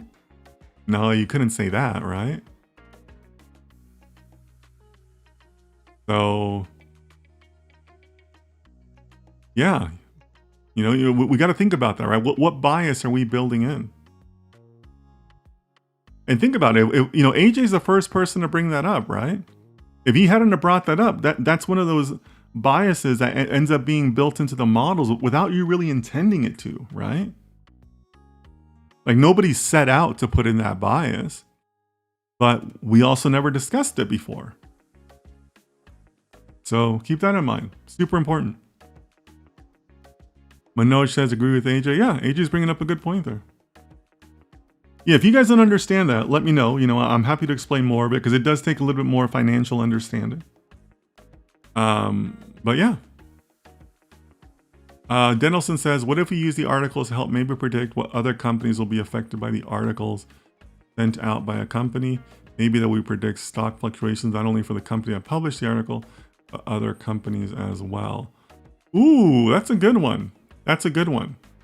So Denelson, you're talking about scenarios where an article mentions multiple companies or maybe like an industry. Maybe that's something to think about. Maybe we should be thinking about industry articles, not company articles. Right? What do you guys think about that? Denelson's bringing up a pretty good point there. Yeah. So if you remember, in our data collection, and actually, let me bring this up. In our data collection, we have a list of stock symbols that we look at, right? So we're on a small scale now, but we look at Apple, Google, and Microsoft. Maybe that's a mistake. Maybe we should be looking at industry articles. Denelson, if that's what you mean, I'm on board with it. It's a good suggestion. Maybe it's a mistake to look at individual companies. Now that kind of throws a big wrench into our plans, right? But I think it's a valid thought. What do you guys think? Let me know in the comments. But that's a pretty valid thought too, right? I'm kind of glad Denelson brought that up. Both AJ and Denelson in the last couple of minutes have brought up things that could like are fundamental to our model, right? So that's kind of interesting.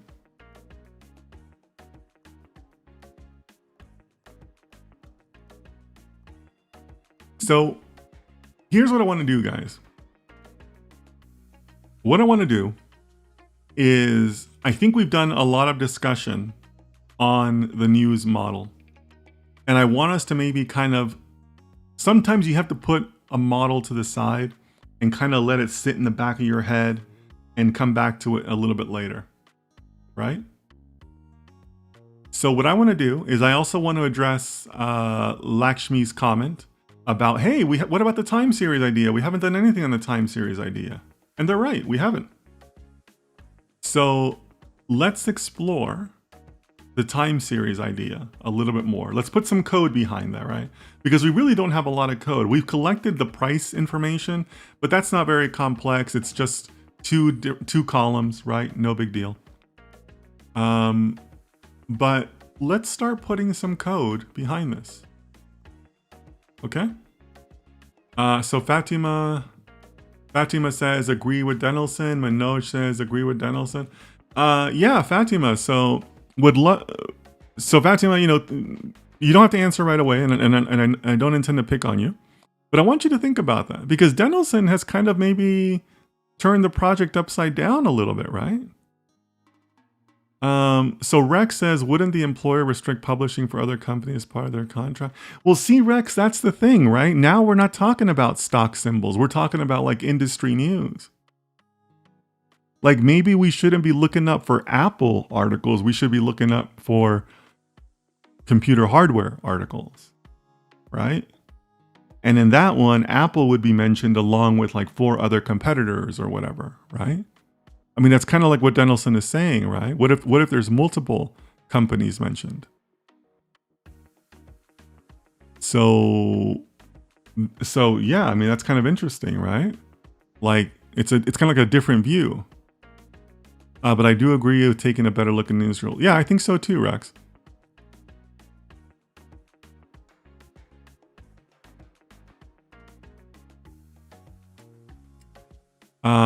Hey guys, I think I might have to take a little camera break to check on my soup. Sorry guys, I hate to do. I did this last week and I hated it.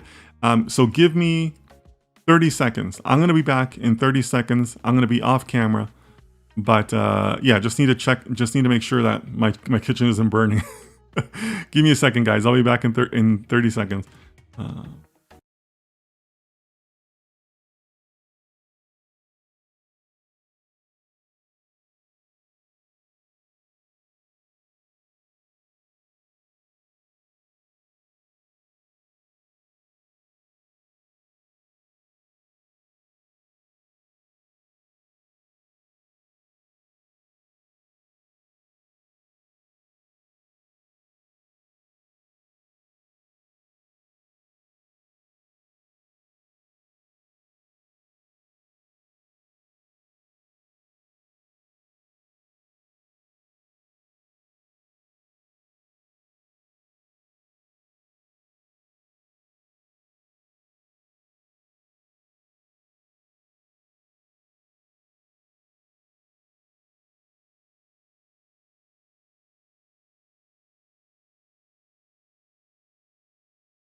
Okay, good news. My kitchen is safe. Okay, so Rex, let's pick up with Rex's last comment about looking into industry as a whole. Yeah, Rex, I think it's a good suggestion, right? Kind of turns our project upside down a little bit, as I mentioned, right? But that's okay. You kind of can't ignore good suggestions, right? So let's put that to the side for now, if you don't mind. And I want us to start looking at the time series. Because who knows, maybe with the time series, we'll develop other ideas for the sentiment analysis too, right? So we know we're going to use ChatGPT. We take an AI first approach to everything we do. But just to do a quick review, we did write, or rather we used ChatGPT to write this price collection code. It's just 40 lines. It's using the Y Finance API to get the data, puts it into a data frame, and then just saves it. So pretty simple, right? And it looks just like this. This is the timestamp, and then this is the price, the closing price on that day. And according to the documentation from Meta, these are the only indicators that are required for Meta's profit to make forecasting decisions. I think it's appropriate for us to look at this now because it relates to some of the questions that some of you had asked, where you said, "Well, what if the client wants it for different time windows for the forecast?" Right? That's great, but we have to write that, right? We have to write that, and we have to experiment with it. Because if they tell us, well, we want to know your price projections over the next 3 days, right? It's perfectly valid for us to go back and say, hey, we got this great model, but it actually only works for 5 days. You're going to get a lot more accuracy if we do 5 days. Is that okay with you? And they're going to tell you yes or no, right? So we still need to do some experimenting that we can do on our own, right? We don't just try what they want. We have to take an open field view, right? We guide our own experiments, not just their own feedback, right? All right, I think that's a reasonable approach to take to it, right? So let's put some work behind that, okay? So let's all just kind of take a step back from the news, right? Carry it in the back of our minds. And then sometimes, later on in the team room, or you have those what people call hallway conversations with people, and say, "Oh yeah, you said something in the meeting today. Yeah, and I thought about this. Oh yeah, okay, totally cool to do that." All right, so Osama says we can use both companies and industries for more accuracy. Yeah, Osama, sure, but how? Remember, guys, we gotta start thinking beyond the general ideas. Start thinking about the hypothesis. What is it that you're trying to prove? Because think about this, Osama, or even like Denelson or Rex, right? Think about this. We just had a little bit of a discussion of how we're going to use the positive, negative, and neutral sentiments when we were just doing it by company. Well, now we're talking about industry. Okay, Fatima says agree with Osama. Okay, Fatima, so this is for you too, right? But now we're talking about industry. To me, that's like a whole other massive layer of complexity. Because now you could be saying positive, negative, neutral. You could be using the number of companies mentioned, right? Maybe you'd want to give a positive, negative, neutral per company in the industry article. Maybe they'll talk good about some companies and bad about others. And then, as Osama says, you'd have your industry articles and then you'd have your company articles. Okay. Are you going to weigh those the same? Do you want to add a different weight to each one of these? Maybe, maybe not, right? So I'm on board with it, but realize that has a downstream effect on all the experiments that now we're going to run. I'm not trying to sound discouraging, but it does add to the workload, right? It does add to the overall project timeline. So keep that in mind too. Do you have the free resources, the free cycles, the time, or if you want to sound cool from Silicon Valley, do you have the runway to do all of those experiments? See, when they tell you no in Silicon Valley, they tell you, no, we don't have the runway for that. Because they don't want to tell you no. They just say, no, we don't have the runway for that. Just so you guys know, how they work in Silicon Valley. But that comes into play at some point, right? Because think about that. Just on that question of waiting alone, like that's like hundreds of experiments right there, just in that question, right? So think about that, guys. There's all these downstream effects that we as a data scientists have to think about. So let me know your thoughts on that, right? All these decisions matter, right? And also keep in mind that along the way, you kind of have to give yourself a mental check too, to make sure that you're doing this in a scientific way, right? A scientifically sound way, right? All right, guys. So let's do some time series, okay? So AI first. We're gonna give this data to ChatGPT, and we're gonna ask it to write some code for Meta for profit. Okay. So let me bring that up locally. I think I already have the window for this. I do.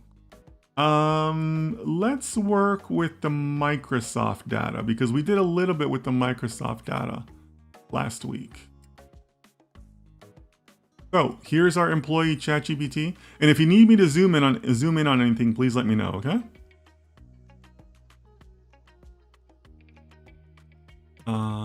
Okay. I think that's it. All right.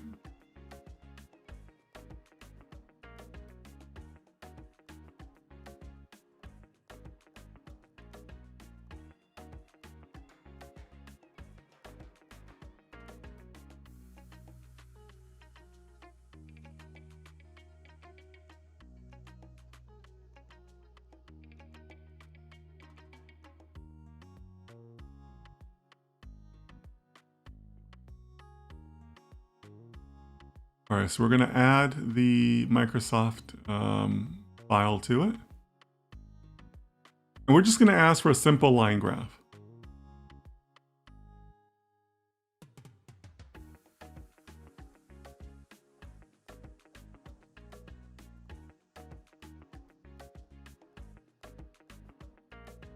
So I think we all saw this last week, right? We saw that there's some volatility. We saw that there was an upward bias, right? Fairly standard stuff. You know, Microsoft stock does tend to do well given a long enough timeline. So there's nothing overly surprising here. It's a year's worth of data, right? So just basic observations that we can make. Now,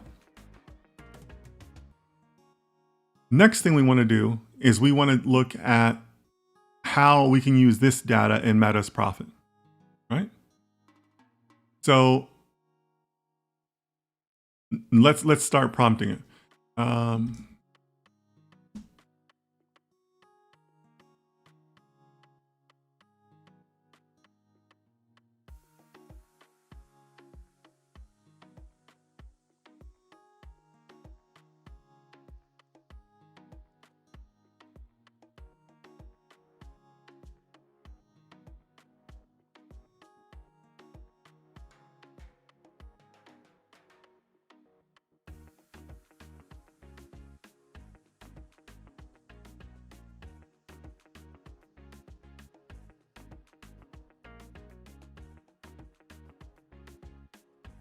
And just to start us off, just to see how it writes the code, let's ask for 3 days into the future.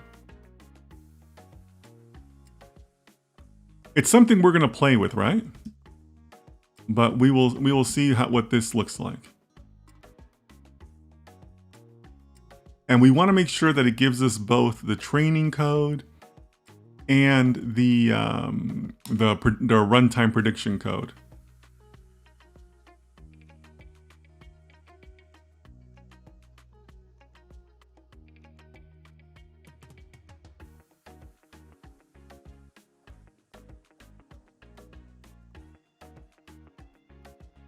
I have a feeling that we're going to have to do some more tuning on some of these prompts, but I think this is well enough to get us started. Let's see what it comes back with. Okay, so it's going to use profit, it's going to use pandas, it's going to load the file.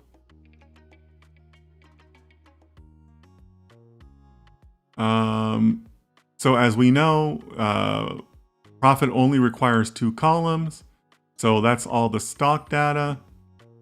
This is where the actual training happens within Meta, within profit. That's one of the beauties of profit, that it's very easy to do time series analysis on it. very quick to do time series analysis. So that's one of the reasons, one of the benefits that they tout, and also they claim to have, a pretty accurate model for time series. So. And then here, this is where we're going, how many periods we want to go into the future, the prediction calls, and the forecast of y hat, y lower, y hat upper. Okay, that looks fairly straightforward. Let's copy this. Let's copy this and let's run this. I don't think this is anywhere near our final form, but you never know, right?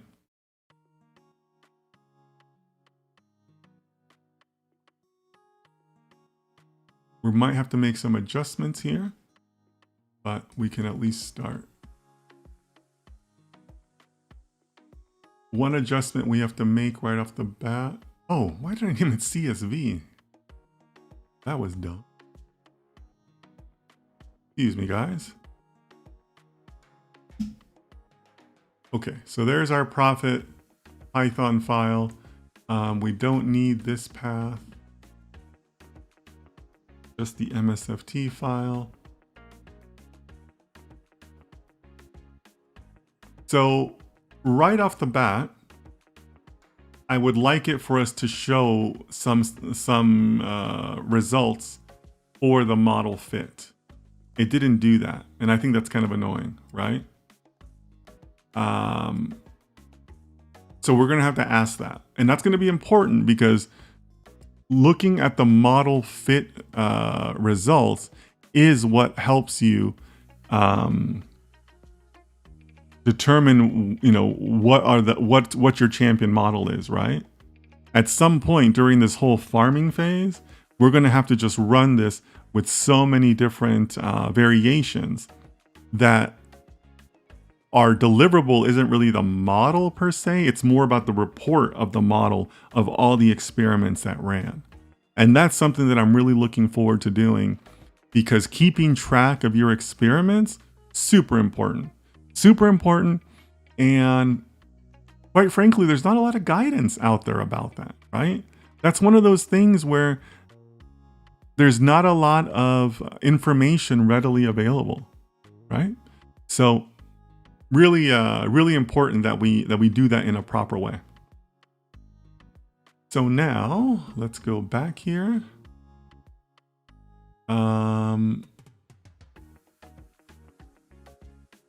I think that we are ready to run this. Yeah, the profit.py. Let's make sure that it's there. It is.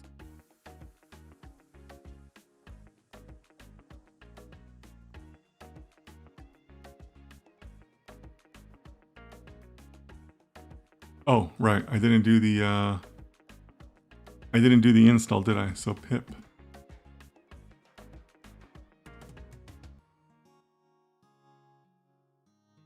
Okay. All right, that looked good. And then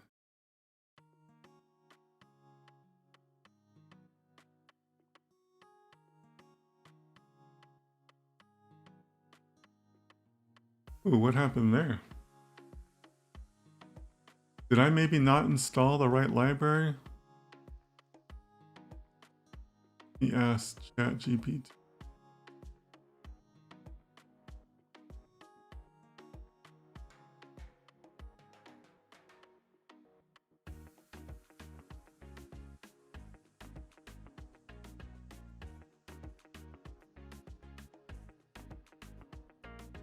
I might have installed the wrong profit. That's my mistake, guys. Nope. Pip install profit. Compatible with recent versions of Python.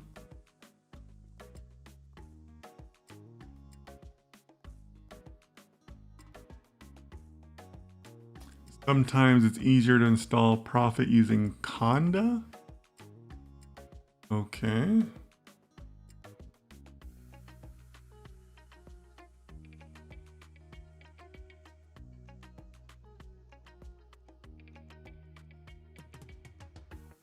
Most likely due to circular import. Okay. So,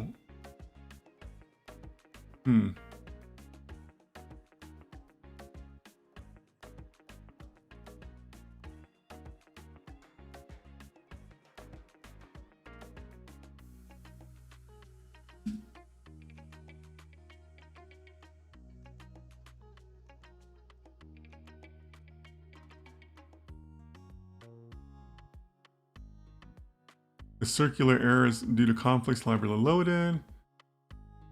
First profit can sometimes resolve these issues. Okay, so it looks like I need to do this additional install. That's weird. I've never had to do that before.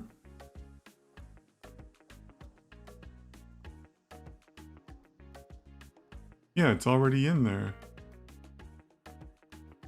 Weird.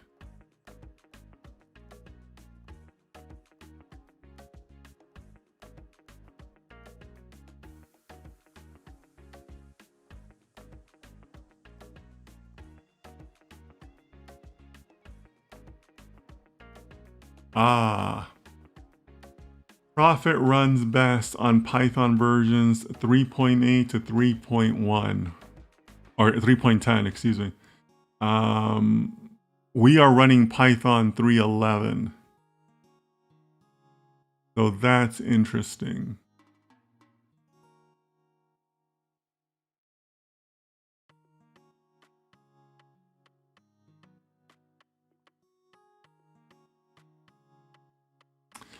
That is very, very interesting. So this is an opportunity for us to create a brand new environment.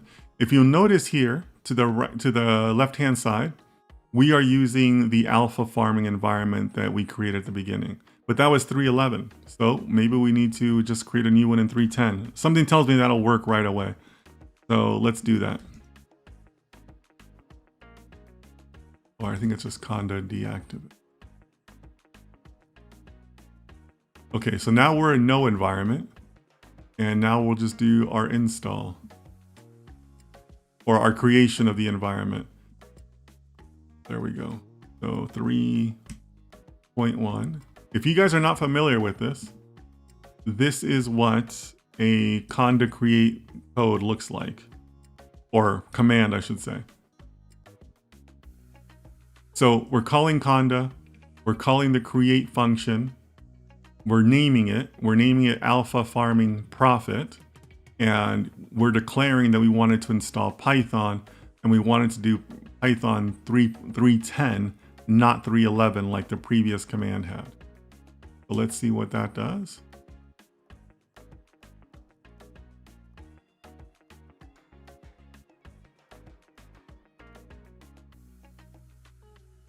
And we do want to proceed. We're going to have to reinstall pandas and then reinstall profit and see where we end up. So, yep. Once you create a fresh environment, you got to activate it, right? You got to let your computer know where you want it to run the files. So we're going to activate this. And now we're going to do our quick installs.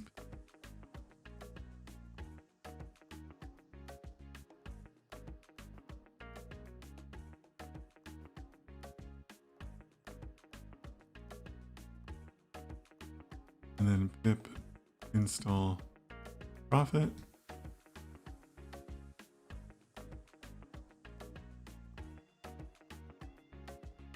And now we should be ready to go back and run the file that we wanted to.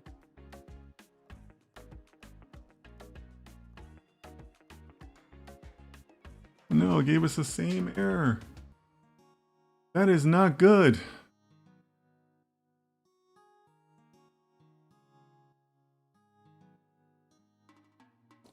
That is not good, my friends. What is going on here?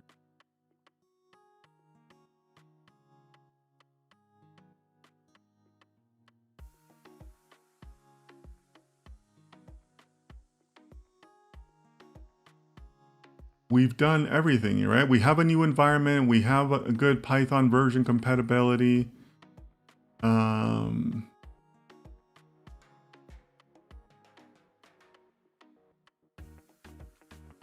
Let's try one more thing. Let's actually address what it's telling us. It's telling us that it doesn't understand this. So what if we just did this? And I'm trying to think about if we need, I think we need to, one more, to change the environment.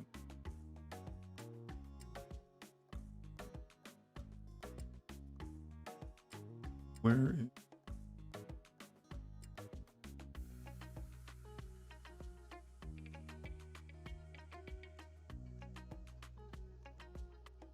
it's not listed yet. I think I'd have to restart my VS Code to see it. I don't want to do that just.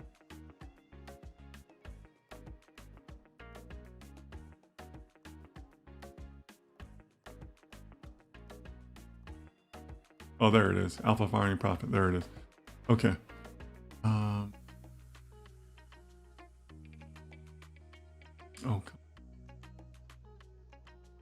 Okay. Let's see if that has any effect, guys.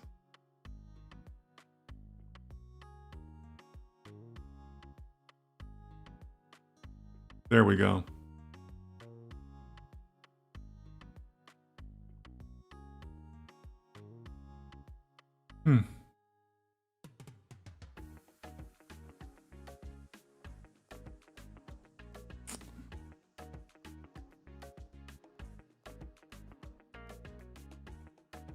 Okay.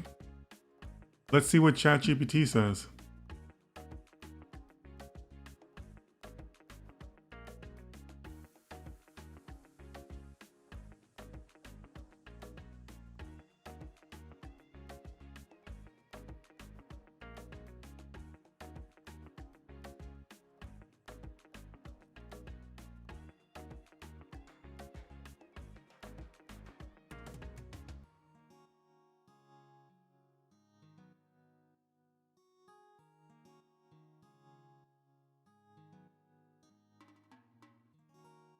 Okay, so it wants to do that same install again, which we can try, but I think it's going to tell us the same thing, that it already installed it.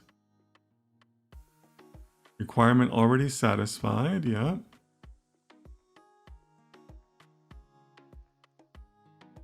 That is so weird, guys.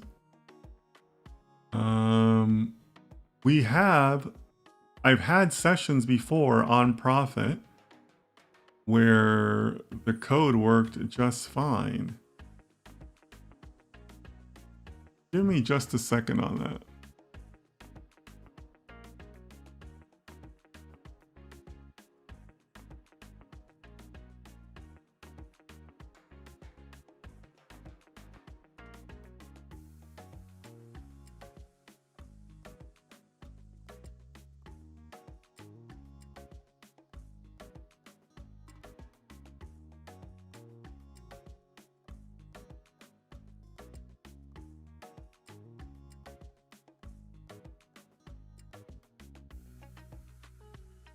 I'll remove some of these files as the downside.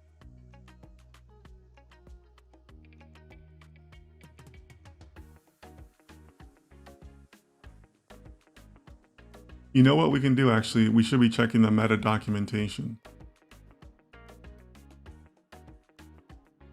That's another thing we should be doing.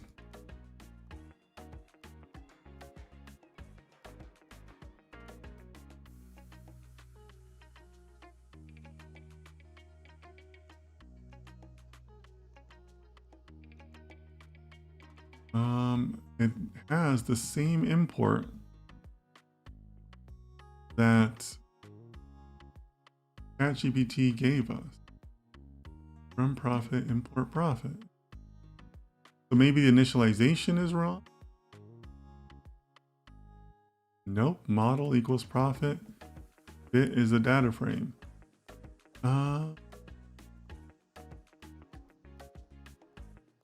That is really weird, guys. Let's see what this says about Python versioning. Maybe that's part of the problem?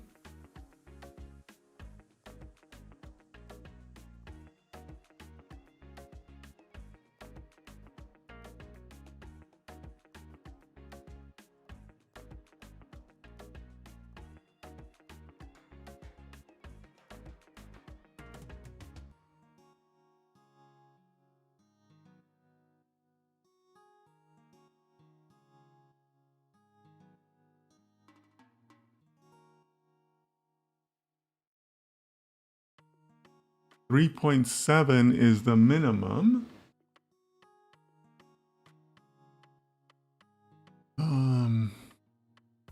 Really weird. I've never had this problem with profit before.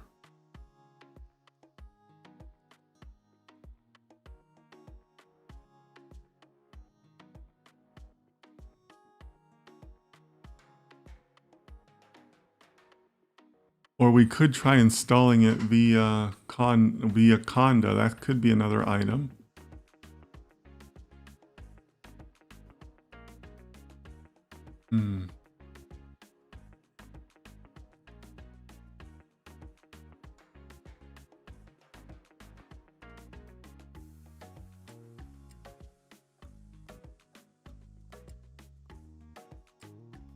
All right. So we just used pip install to uninstall Prophet. Now we're going to use Conda to install Prophet. See if that helps us at all. Wow, that's a lot. That's a lot of libraries to add.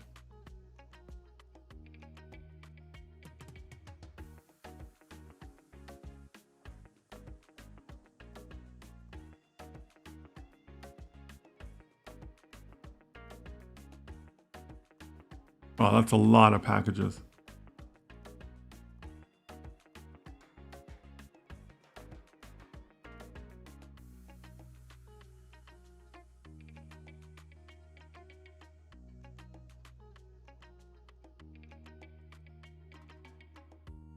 All right, so I think we're back to a place where we can try this.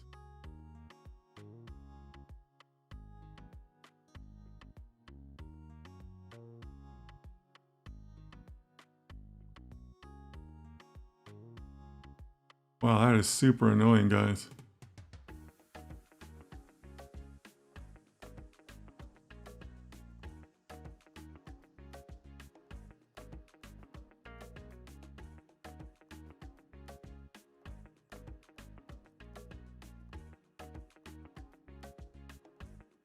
In the past, this isn't the first time we've had problems with ChatGPT, right? So in the past, to be more accurate, we've usually given it the actual error. I haven't done that yet, so that's my fault.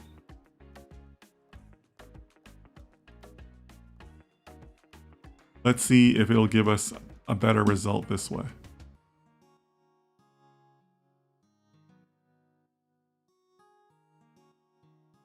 Oh, because my file is named Prophet. Ah, I just saw that. Okay. Okay. So let's call this Prophet for Alpha. Okay. All right, guys. Now we should be good. So I got too caught up in wanting to execute the code that I forgot that I am actually doing a little bit of a Python violation there because I'm self-referencing my file, right? So that's my fault. My fault, not ChatGPT's. Skill issue, as the kids say. All right, guys. Oof. That is a whole other ball of wax there. What happened there?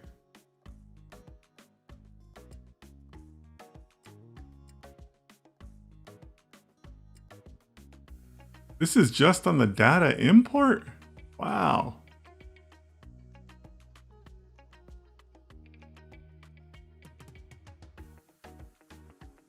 Oh my.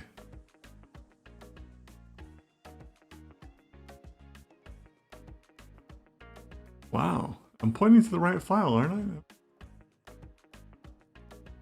Wow, that is a lot of errors.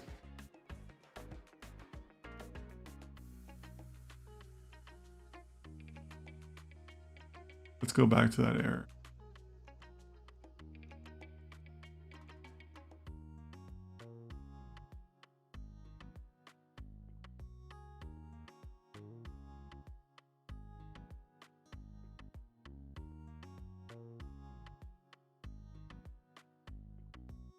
All right, let's see what our friends at ChatGPT have to say about that one.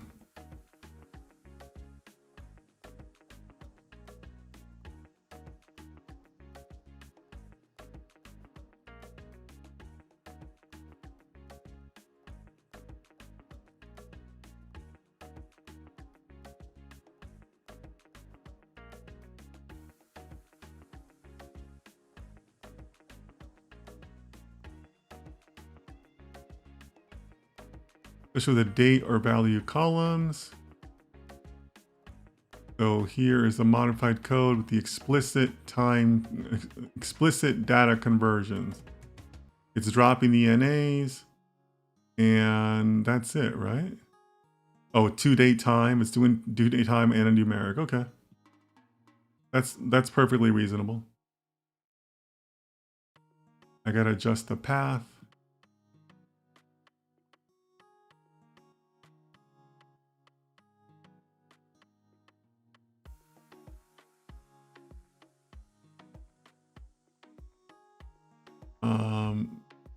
Did I save that? The date time, stock date, price scores, numerics, price. That looks reasonable. Anybody else spotting any problems in our data? I think somebody in a previous session had mentioned the date timestamp, right?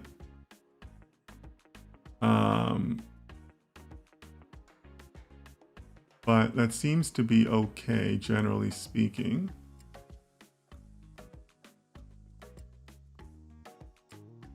Let's see if we can get more clues from the error.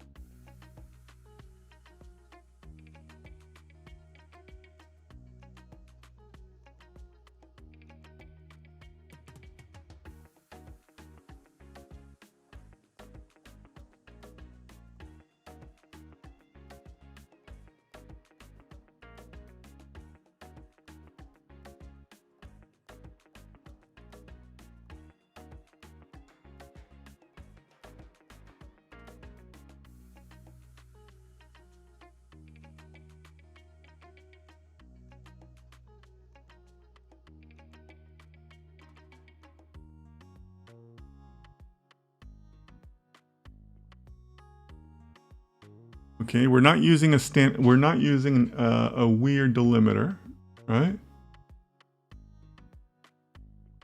It could be the encoding, the UTF-8 encoding.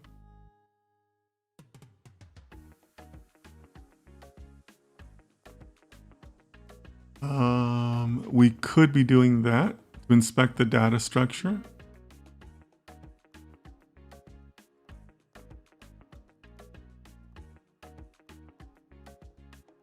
Use alternative file loaders. Geez, that seems a little excessive.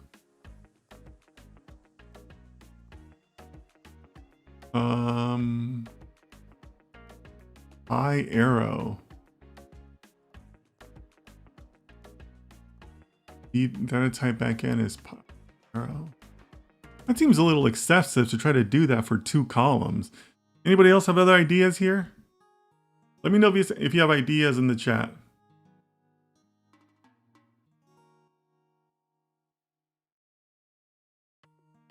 These seem extremely excessive.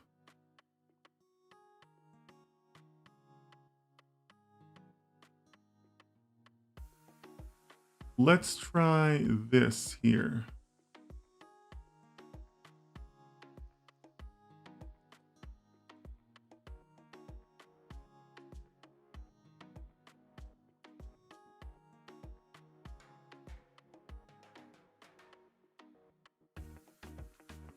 This is saying to only load a few rows just to start us off. And that makes sense to me.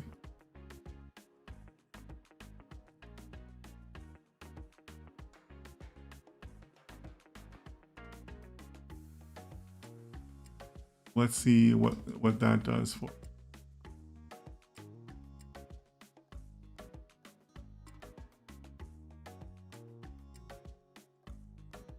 I see. Wow, it did not like that at all. Even the read CSV did not work at all, even for the first 10 rows. That's concerning. I was still line 6. Okay. Let's try their pi arrow suggestion. And what was that? What was the declaration? Backend.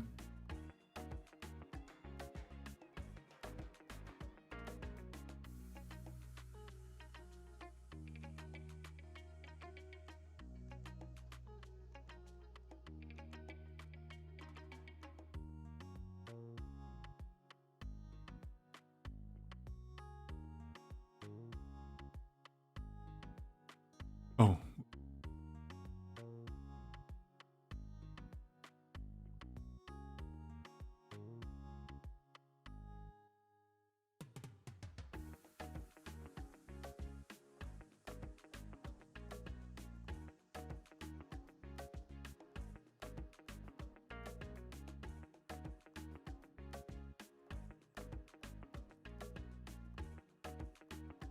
Wow, bad argument to an internal function. Jeez.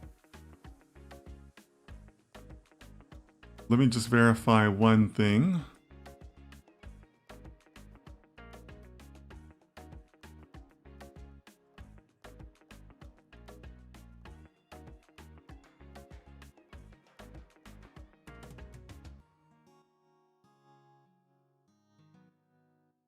Yeah, I don't need an import. It's just pandas. Wow, that error got even worse. Ugh. Now it's a whole error in NumPy? Doesn't even make sense.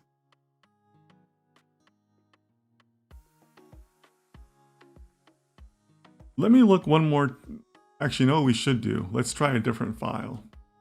Just to make sure there's nothing wrong with this particular file.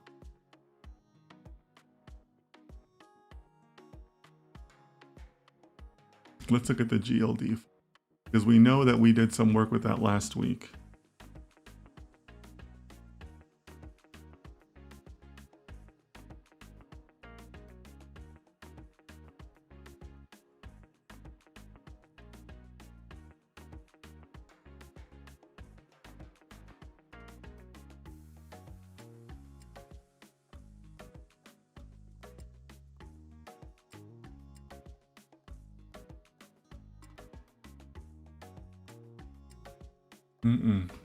That is weird, guys. Super, super weird.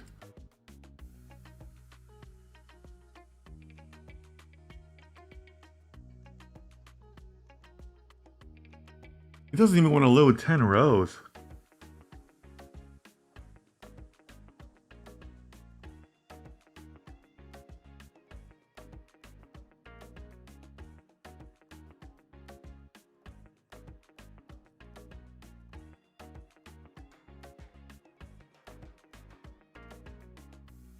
It doesn't even want to load 10 rows.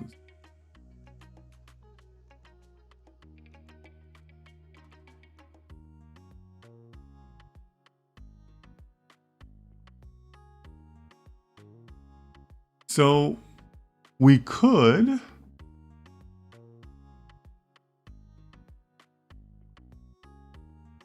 take another look at our data collection. right? Maybe the timestamp just needs to be a date. Just a simple date. That's a possibility, right? And maybe the price just needs to have 2 decimals. That's also a possibility. It's also possible that there is an extra like return character at the end, right? Because ChatGPT did say that it's possible that the return characters themselves are wrong. So, what do you guys think? If there's any feedback, let me know.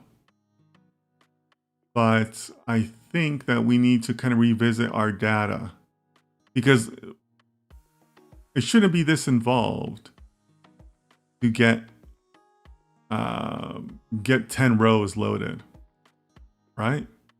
Does that seem weird to anybody? You know, just for 10 rows? So let's revisit our data collection. And it's right here.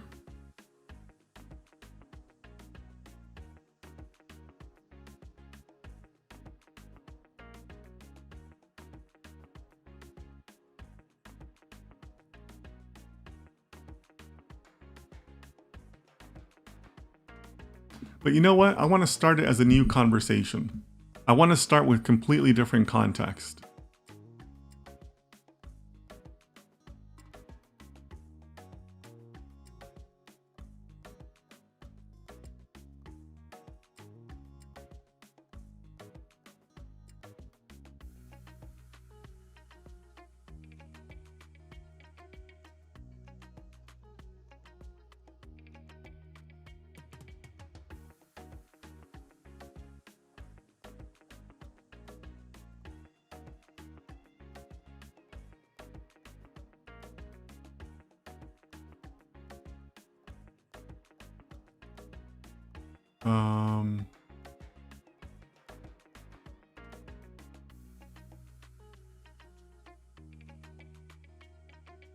That was weird. I didn't even show it the code.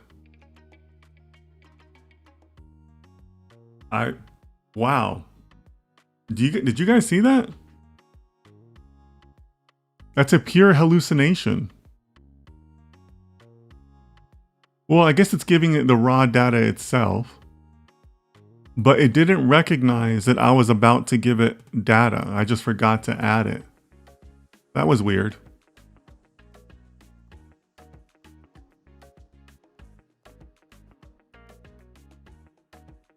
That was a weird response. It shouldn't have given a response at all.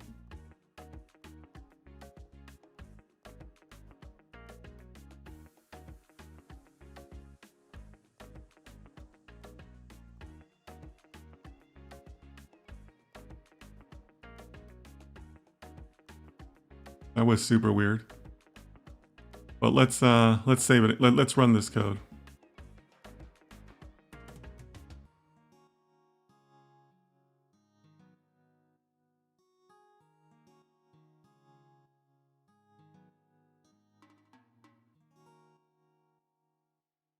All right, so now it's in price collection, but now we got to install Y Finance, which shouldn't be a problem.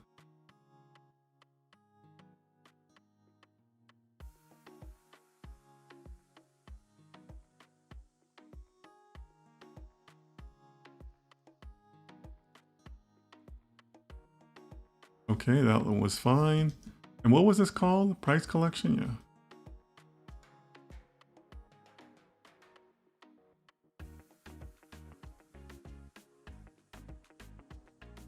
Oh, what the heck?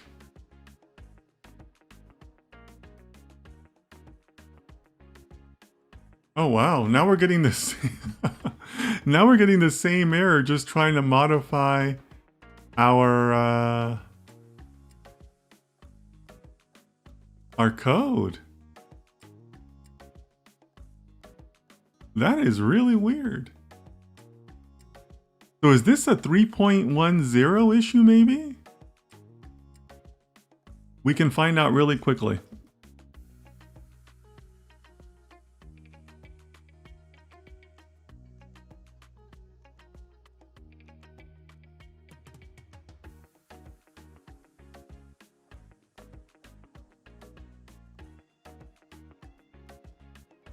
Oh, wow. Look at that, guys. It ran instantly in 3.11.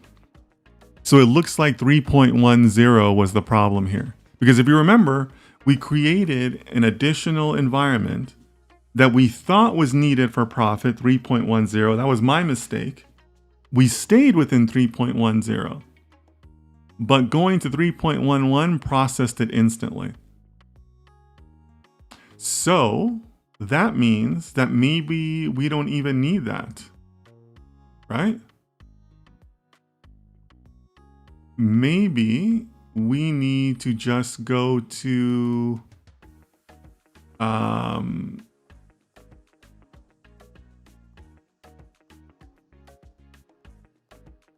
we should just be going back to running the profit file, right? I think is what it means. So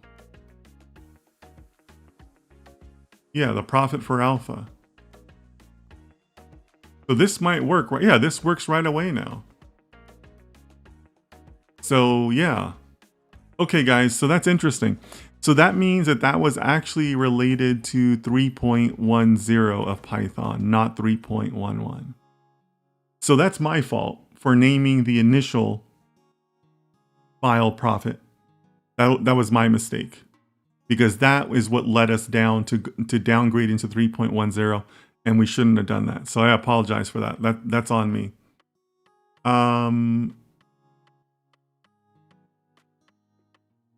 Okay, so that means that it ran just fine, but it didn't show us any results. Why is that? Why did it not show us any results?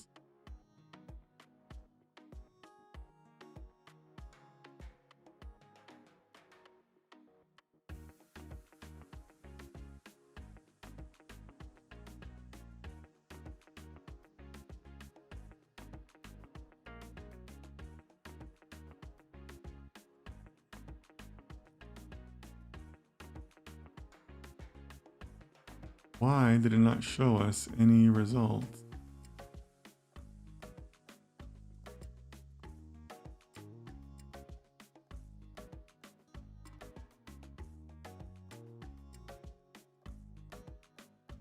But we can close this out because we don't need this window anymore.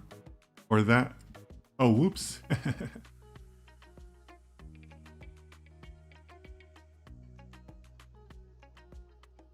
Let's go back here. And we're going to go back to our profit for alpha. We're going to, oh, because it's only 10 rows, right? Maybe that's why. There's not enough data there. And then we can get rid of this. That was all just temporary.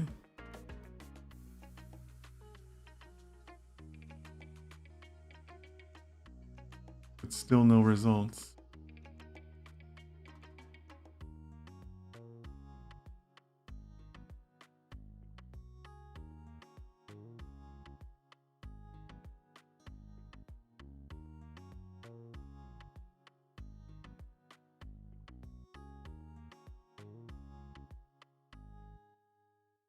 Let's go back to ChatGPT.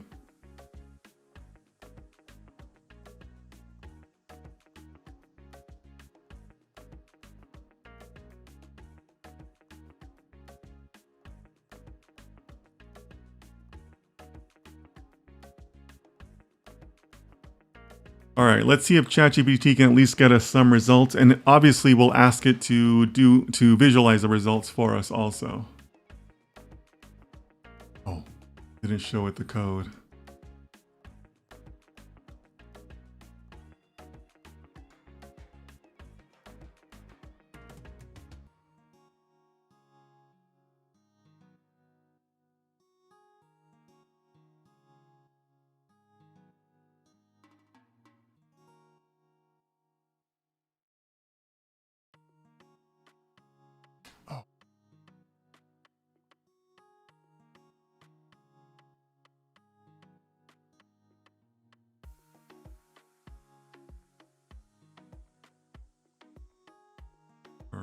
it's giving us code. Okay. So it corrected its own code because it looks like it forgot to add print itself, which is kind of crazy. But that's okay because like I said, I think we're going to be modifying this code quite a bit, right? Like this code still has a lot of work left.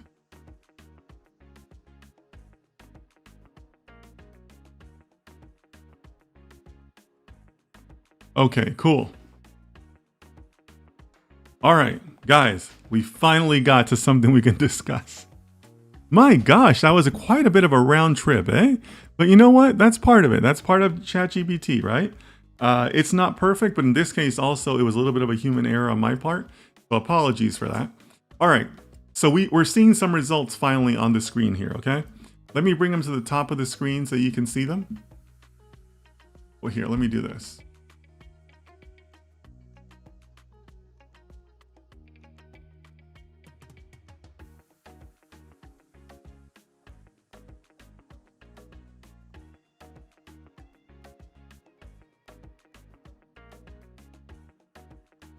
Let's do this. Let's run it again. Okay. Anybody want to tell me what these results mean on the screen? Let me know in the chat. What do you guys think? Tell me what you think. What does it mean? What is Y hat? What is Y hat lower? Y hat upper? What is all of that?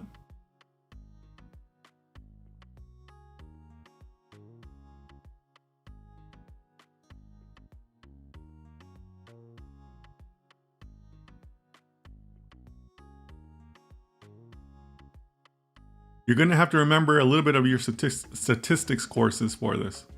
What do you think?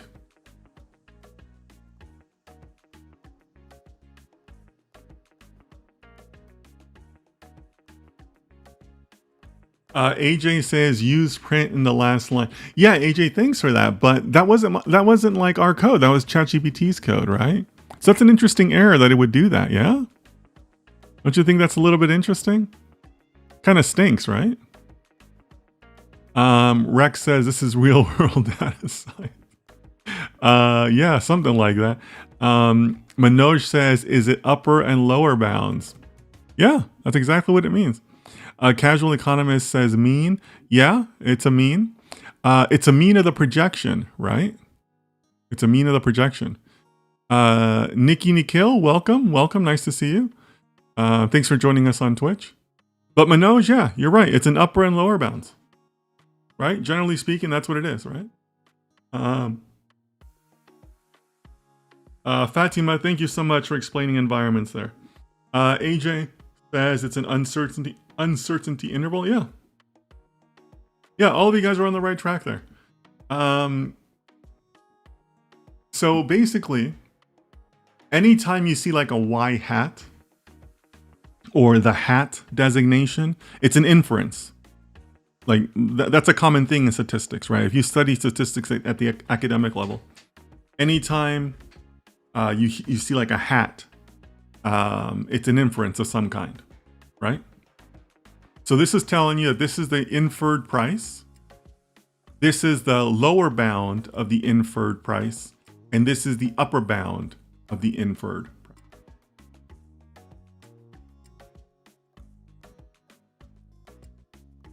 That's essentially what it means. And remember that we asked for it 5 days into the future, right? So that's what it's giving us. So 10:30 was the last data that we had, right? If you remember, because that's when we met last. Or at least that's the last data was available, right? Like Friday's data. And then it's giving us for the next days according to, what it was back then, right? Because, 11/1 was 2 days into the future. For us right now, it's in the past because this is an older data set. But that's what it was in the past, right? So let's go ahead. Yeah, AJ, that's exactly right. AJ, you took the words out of my mouth. Visualize the prediction and plot the actual price data in a different color. Yeah, you took the words right out of my mouth. So let's go ahead and do that. We're going to go back to our employee ChatGPT.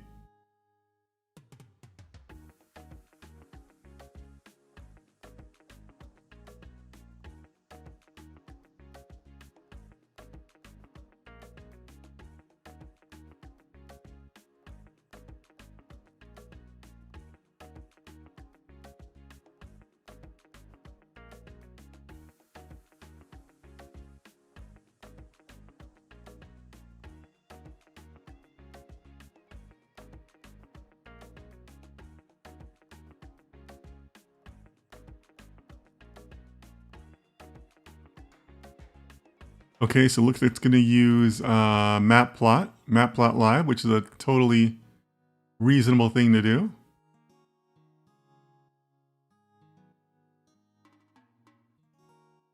Now we're going to replace our code. And we can run this again.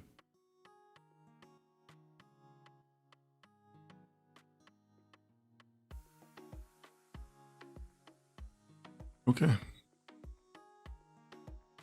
And here we go. What do you guys think?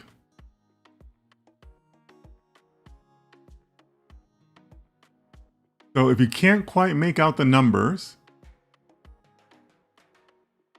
the light blue like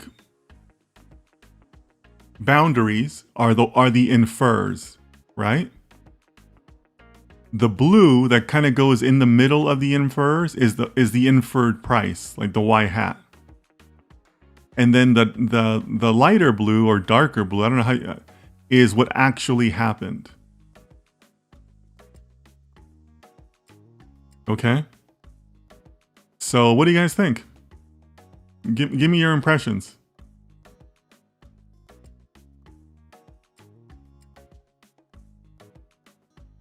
Anybody have any thoughts that jump out of them? And this is for the last year, remember, okay?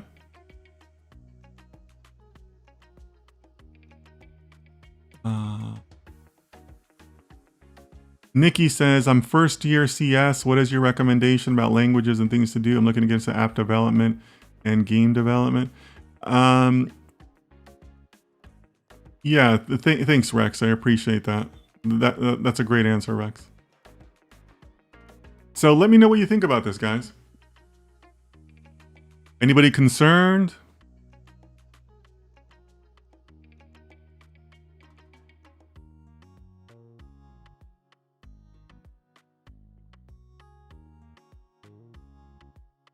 Anybody okay with the graph?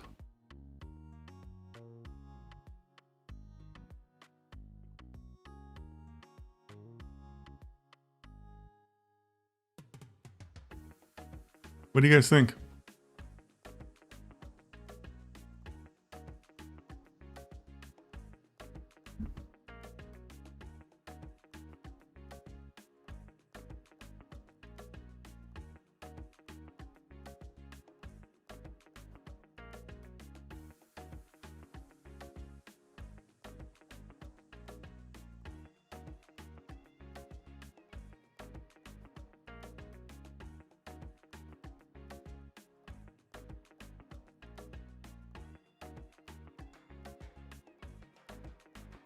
Oh, sorry. I removed the graph. Sorry, guys. Anybody okay with it?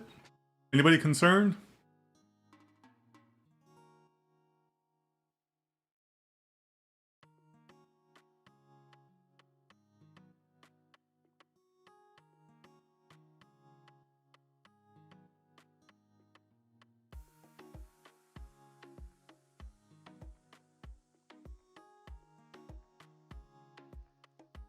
Manoj says, okay, thank you, Manoj. Manoj says okay with it. Okay. Anybody else? Because here's what's bothering me a little bit, or here's where my eye is going. You can tell me where your eye is going. AJ says looks good for long-term trends, not so good for short-term predictions. AJ, what makes you say that? I'm curious. What makes you say that? Because here's what I'm looking for. Here's where my eye is drawn, guys. You can tell me. I'm okay when I see a section like this.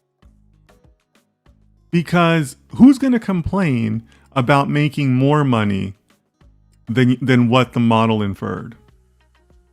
Nobody, right? So I'm okay here, I'm okay here, I'm okay here, right?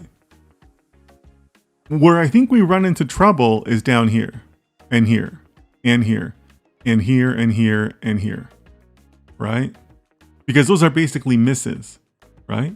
Well, don't get me wrong, these spikes up here are also misses, but your client's not going to complain about that, right?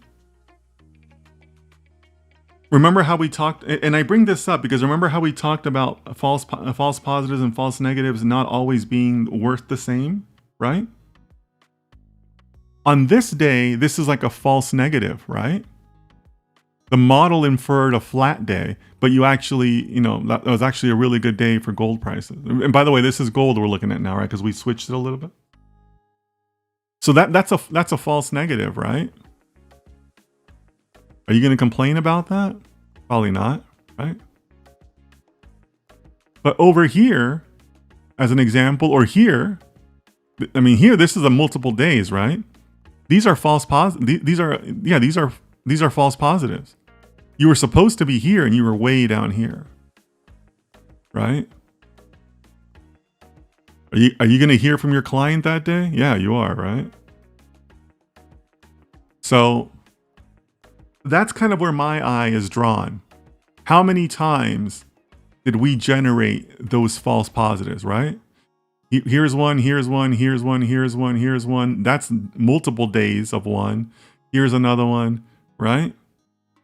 What do you guys think? I mean, like eyeballing it, right? Did we have more false positives or more false negatives? Give me your answer in the chat. Manoj says little volatility. Manoj, it depends on how you're defining volatility in this scenario. If you look just at the blue line, yeah, okay, that's not a lot of volatility. But what we really should be looking at is the two blue lines, right? How they did against each other. The closer they track with each other, the more accurate the model and the less volatility. So it just kind of depends on how you're looking at it, Manoj. But what do you guys think? Do you see more false positives or more false negatives? Let me know. But that's kind of like where my eye is being drawn. If your eye is going to a different place, let me know that too. Right? Osama says the model's performance is not satisfactory for a daily trader. I can see why you'd make that point, Osama. Right? To me, I see more false positives than I see false negatives. And that's bad, right? Because like here's a false negative, here's a false negative. Okay, cool, we got a couple. But I see a ton of false positives, right? And false positives can be expensive, right? So yeah, I mean, there's not a lot of tracking there to the blue line, right? Because remember, ideally, you'd find that, right? They go one for one. The inferred price was the actual price. Now, that's not going to happen very often, right? But that's the ideal that you're headed towards, right? Y hat matched your ground truth. Like that's the nirvana that we want to go after. Profit should have descriptive statistics for the model performance like accuracy. It does, AJ. It does. And we're going to get to that. But, this is our first time exploring profit in this way, so I want to keep it visual. But when we get to a point where we're saying, hey, let's run like literally thousands of experiments, yeah, we're going to be doing it on that way, in that manner. I believe that it makes the mean standard error as one of the many statistics that we can look at. But yeah, AJ, we will do that. But let's take it one step at a time, right? For initial explorations, visualizations are very key. So let's do this. This is gold, right? We switched to gold because, we were doing some changes in code. Okay, Rex is asking a great question. I'm not versed in the financial industry. Is there a way to get a quantitative measure for when the model gets it wrong and it does not benefit the stakeholder? Sure, Rex. Yeah. So Rex, I know you attend a lot. So remember how we talked about expected value formulas, right? This is, in many ways, this is a visualization of an expected value formula. Because you could say, how many times did we not, I'm going to give you a quick example here, right? But you would say, how many times did we not track to the inference by a lot? By 10 points, let's just say. Well, here's one. 1, 2, 3, 4, 5, 6, 7. We'll say there's 7 on the upside. And on the downside, there's 1, 2, 3, 4, 5, 6, 7, 8, 9, 10, 11. Okay? So that's 18 total instances where you did not track. 7 were to the upside, 11 were to the downside. So what's that? That's your probabilities, right? 7 out of 18 times you're gonna be to the upside. 11 of 18 times you're gonna be to the downside. So right there, there's probabilities. And then you would say, okay, well, when we miss to the upside, what is it that we likely make? Well, here you made $5, here you made $10, so on and so forth. Well, that's your value, right? How much did you lose? Well, here we lost $10, here we lost $15, right? That's your downside loss. You multiply your upside win times the probability, and then you subtract the downside loss times your probability, and then you get an answer, right? In this case, it's most likely negative because you have so many more downside misses, right? But that's a way to do it. That's expected value in a nutshell. If you guys don't know what I'm talking about, expected value, I have some content around that. And Rex, you should also know that there are plenty of other ways to do it. I'm just showing you a simplified example. But expected value is something like this, right? You can come up with that, right? I mean, obviously I'm giving rough numbers here, right? But that's how you would do it. You would say, how many times did I miss to the upside? How many times did I miss to the downside? What did I gain or lose in those scenarios? And then if you do that, you have all the components you need for an expected value formula. Great question, Rex. All right, but here's what I want to do. This is an interesting chart and I like it. Let's look at something else. Let's go back to Microsoft. So we're going to switch away from gold. Let's go back to MSFT, our good friend MSFT.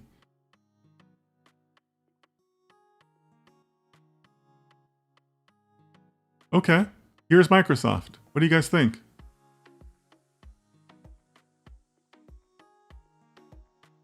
Give me your impressions. Give me your impressions. Where is your eye going? What do you think?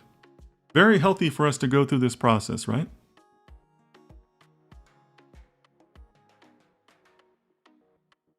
Once again, we are coming up on 3 hours. You guys are animals.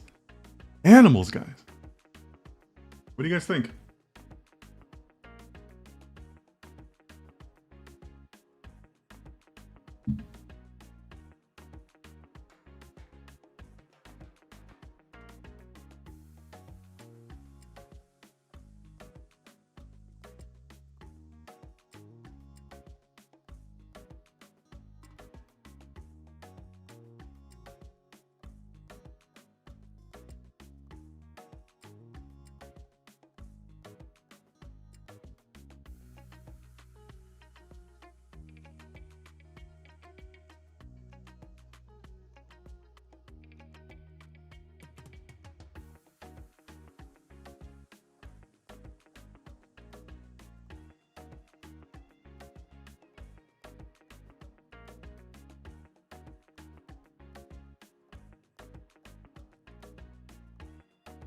Anybody want to give their impressions?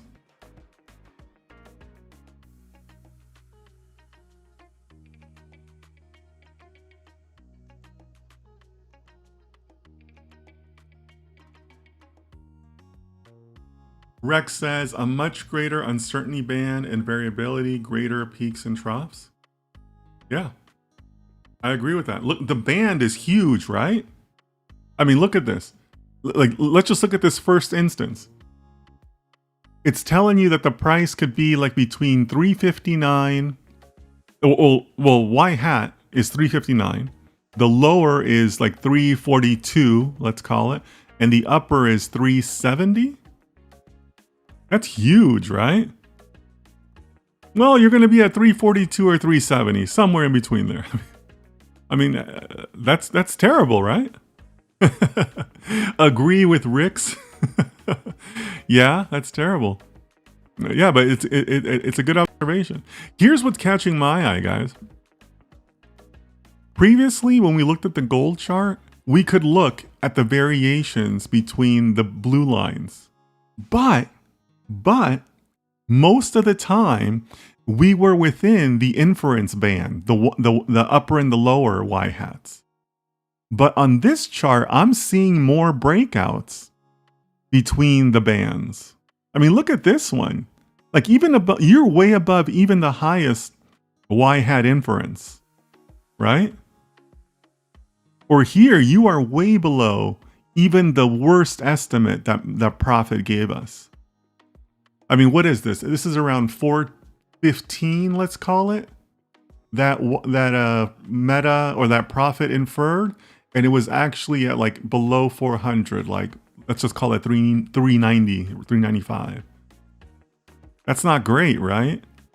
Like you have to concede that we're not going to track exactly to the two blue lines, but it's a real problem when you break out of the entire inference band, right? So I'm not so excited about this chart, right? Is anybody excited about this chart? And then also, if you want to look at one more thing that I think is interesting, because you had these swings, I mean, look, you went from down to up to back to down. Look how wide the subsequent inference bands are, right? I mean, look at that. That band is like 430 to 400, which is much wider than the beginning. I mean, look at this. This was still wide, but at least somewhat reasonable. But here, I mean, Prophet has like given up and saying it could be between any of these, right? Like it's such a wide band because it got thrown off a little bit, right? Because you know, obviously the past data points are gonna widen or shorten your bands, right? Your inferences, I should say. So is anybody comfortable with how big that inference band is there? It's pretty wide, right? So I'm not excited about that. What do you guys think?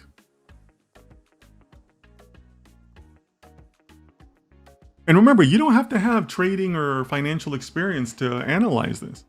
Just think of it from a numbers perspective, right? The numbers could mean anything. Do you want the blue lines tracking? Yes, of course. That means your inferences are pretty close to the real world. Do you want the entire band to be narrow? Sure, because then you have less volatility. And we could be talking about anything at that point. We could be talking about car prices or financial products or wheat production, whatever, right? But I'm not excited about where that's looking, right? What do you guys think? So we've looked at gold, we looked at Microsoft. Fatima says, I agree with you. Osama says, I'm not excited else. Yeah, guys, I appreciate the feedback. Yeah, so here's the thing. We still have more work to do, right? Sorry, let me go back here. We still have more work to do. Let's look at something slightly different. Let's stay with Microsoft. But remember, we said that we wanted to forecast a certain number of days, right? So what if we change that? What if we changed it to 1? What do you guys think is going to happen? We asked for 3 days inference, but what about 1? What do you guys think there?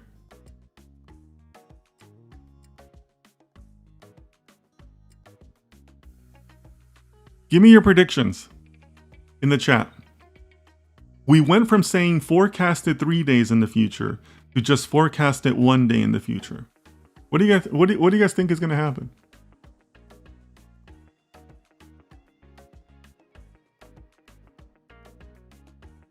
Give me your guesses before I run the code.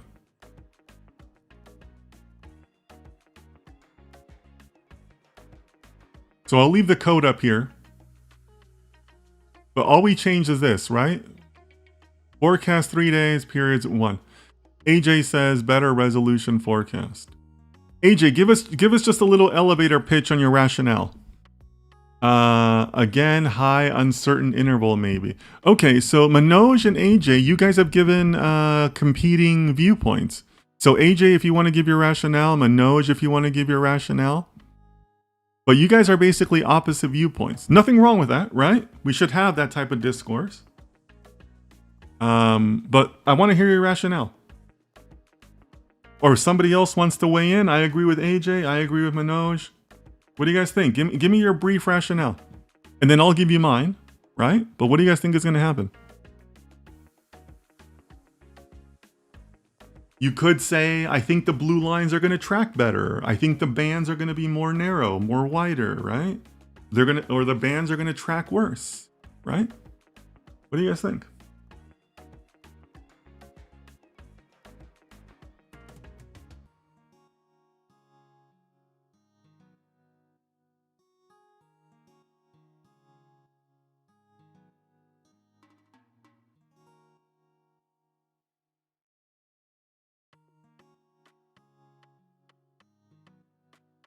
Rex says, not sure how I would trust a one-day forecast, but looking forward to the reasons why a one-day forecasts are good to look at. Rex, I'm not saying that it's good to look at. I'm saying we're experimenting, right? So yeah, so just so that we're all clear on this, guys, this is not me saying it's better. This is a hyperparameter, right? Remember how we talked about previously with the example where the client might say, well, we want to know 3 days in the future. Well, that's great, but it's totally okay for us to go back and say, hey, we tried 3, but guess what? 7 was even better. 2 was even better. Or none of them were better than the other, so pick any of them, right? So it's just, this is an experimentation, Rex.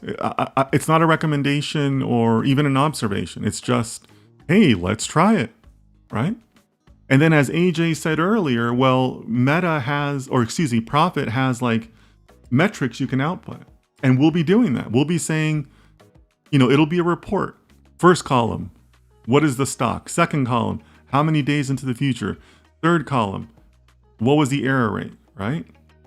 And then we go down and say, oh, look, this was the best error rate, right? So it's just an experiment, Rex.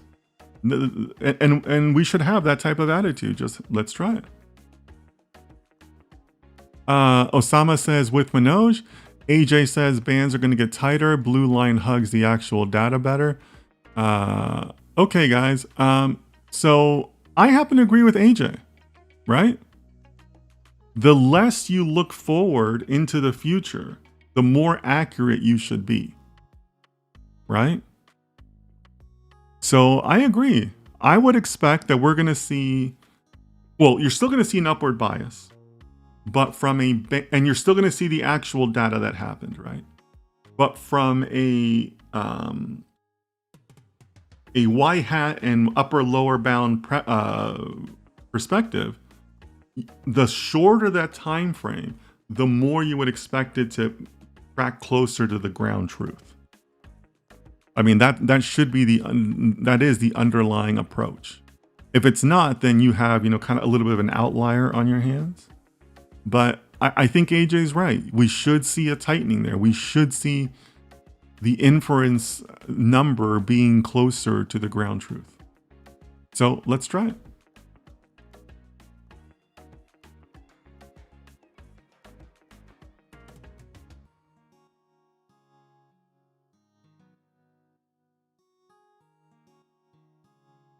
All right, what do you guys think?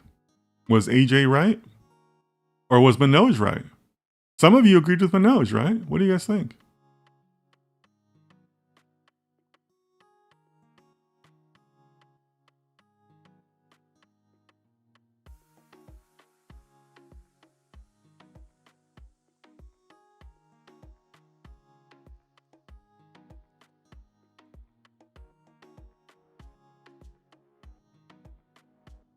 Anybody want to give their observations?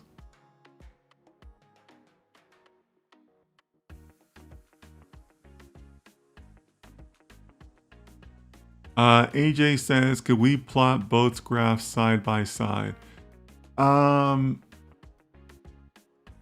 Yeah, let me see how I can make that happen for us, AJ. It's 2 pieces of code.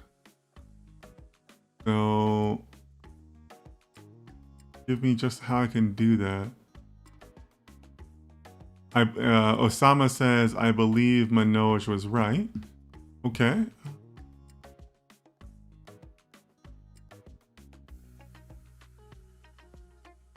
So this is, yeah, I'm gonna have to do that. Let's see, we're gonna save this as MSFT 1 day. And let's go ahead and save it to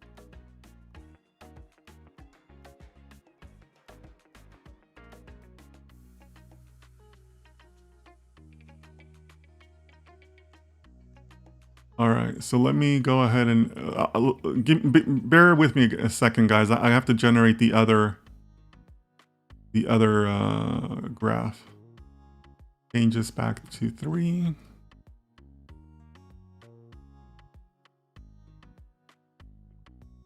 Oh.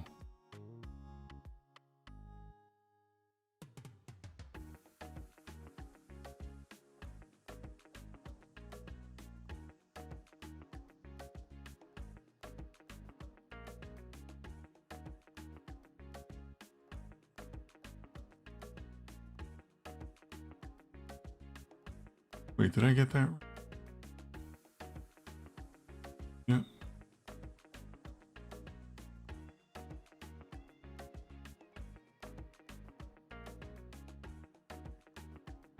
Bear with me, guys. I almost have the second one going.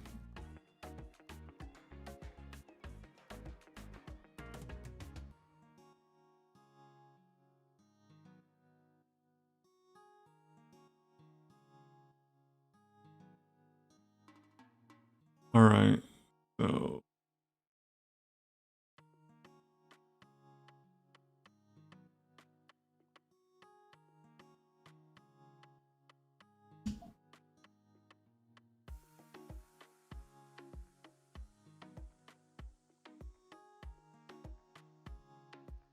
All right, so here is the 1 day predictions. And let me make room on the screen. And here is the 3 day.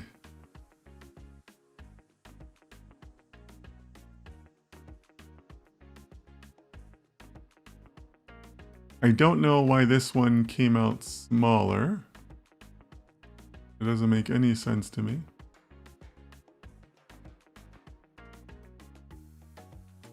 What do you guys think?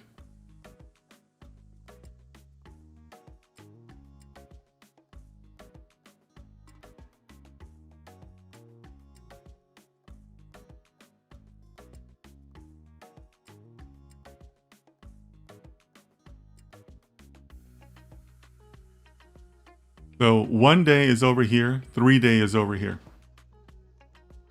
Lakshmi says, and we reach 3 hours.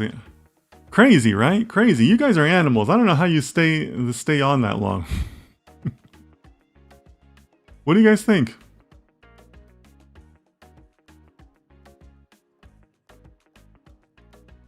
So I'll give you guys my observation just to get us started.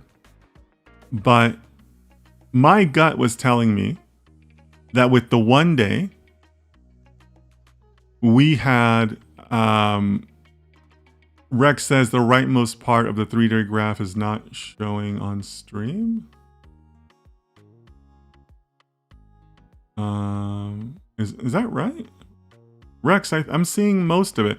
I mean, look, let's focus on the graphs up to this peak over here, right? Because I know I'm covering part of the first graph. So bear with me on that, Rex. AJ says looks very similar. Interesting.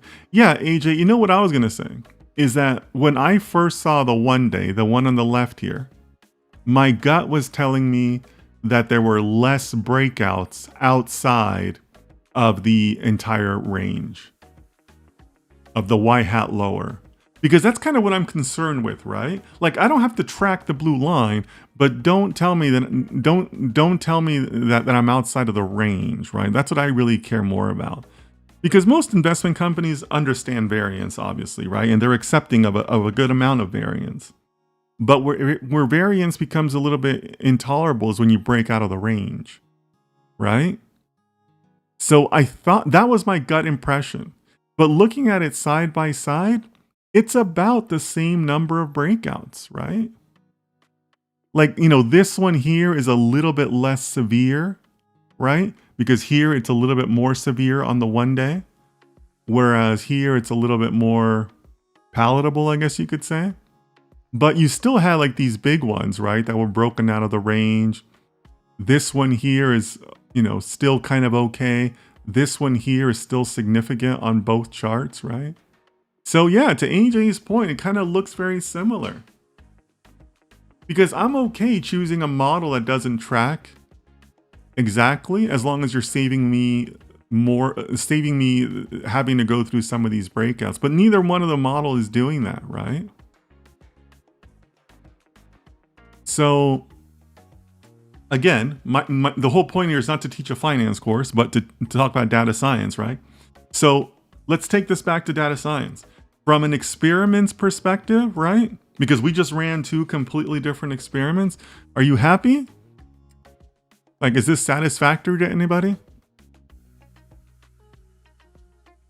Is anybody happy with these results? Manoj says look similar. Yeah, they do, Manoj. They kind of do. But what about from a data science perspective, right? Like I said, this is the result of 2 experiments. What do you guys think? Are we close to a finished model here? What do you guys think?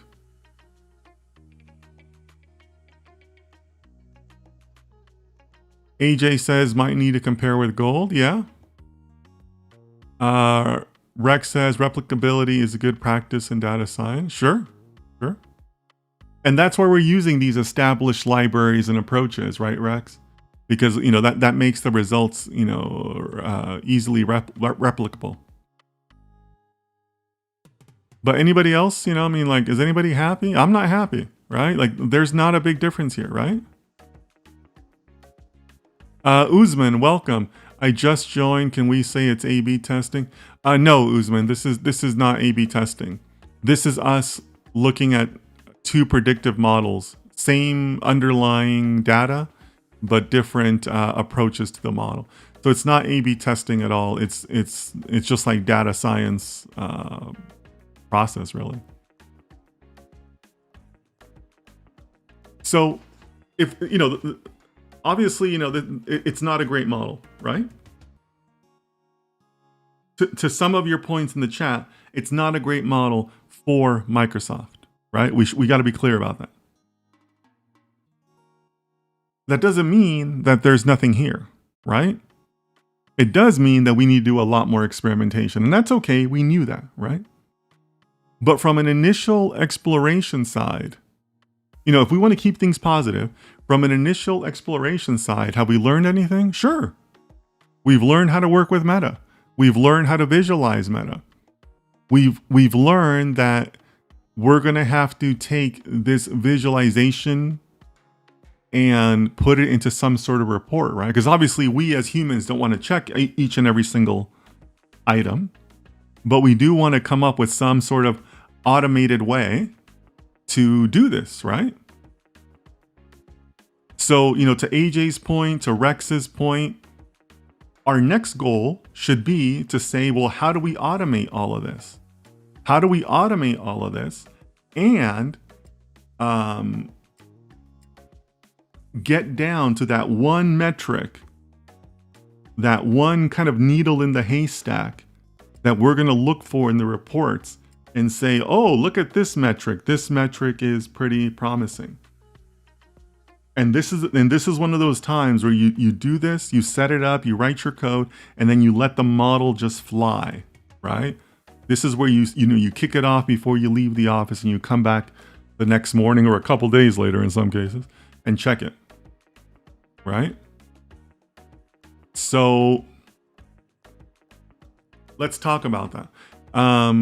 Matari, I just joined, but I also agree there's... Hey, Matari, thanks for joining. I think it's your first time. Welcome. Yeah, appreciate that feedback. Okay, so... All right, quiz time, okay? Quiz time. Earlier, we talked about how the two blue lines should be tracking, right? So to review, the blue line in the center is the inference. It's what the Meta Prophet thinks is going to happen. And the other blue line is what actually happened, right? And we talked about how in an ideal world, those two lines track exactly, right?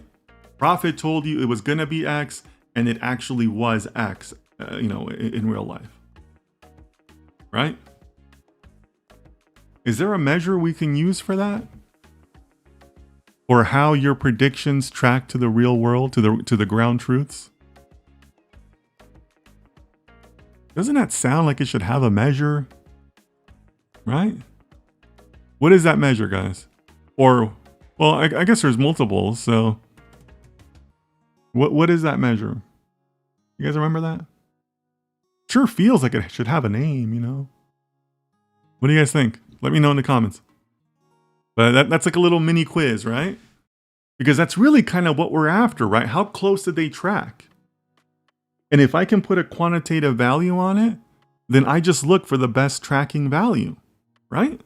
Like I can have a massive report. I can run like literally thousands or tens of thousands of experiments. And I'm just going to go look down the list and find my best one, right? Okay, AJ, right off the top. AJ beat all of you guys. Mean squared error, yeah. Remember our regression discussions? Mean squared error fits that definition, right? Here's all my data points. Here's the line that best fits the data points. Here's how far each one of those data points is from that line. The smallest mean square error means that your data points are pretty darn close to that line. So yeah, MSE is a perfect fit here. So you see how all those things come together, guys? So you weren't learning regression and MSE as a unit. You were just learning two things. Those are two things in your toolbox. And you can go ahead and use MSE in other things. But yeah, MSE is a perfect fit here. And I'm pretty sure that Meta offers that as a result. So we're not going to check every chart visually, but MSE will tell you that, right? MSE will come out and say, hey, if you do gold for 10 periods in the future, you're going to get the lowest MSE. So that's a pretty good model. You should be looking at that model. That's great. We want that, right? And we can do that without having to check any charts. You're just doing that like from a statistics perspective, right? Statistics and like / data science perspective.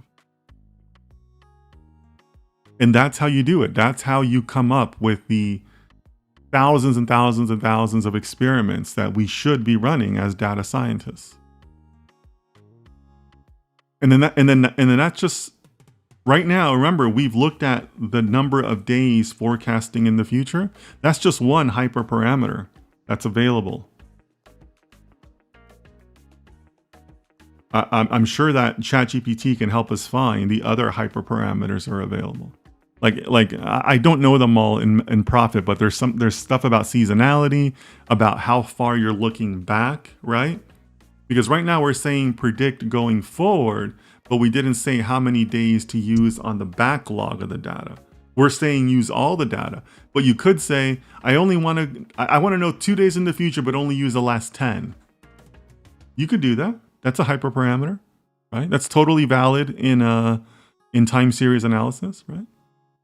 So lots to go here, right? AJ says, quick question, shouldn't we normalize the data before feeding it to Prophet since we're dealing with stocks at different prices? No, AJ. Prophet does not require that. Other approaches and libraries may, so I understand why you're asking the question. But remember, we're using Prophet specifically, and Prophet does not require that. It's a good question. So for those of you that don't know, in some cases, when you do have data that can have broad ranges, you do want to normalize it. Normalizing is also very common for neural networks, but for profit itself, it does not require normalization. I can't remember if it does it internally, which it may do because it kind of does a lot of things internally. But no, AJ, for us on the kind of like the user side of just using like the final form of the API, not required. Good question though.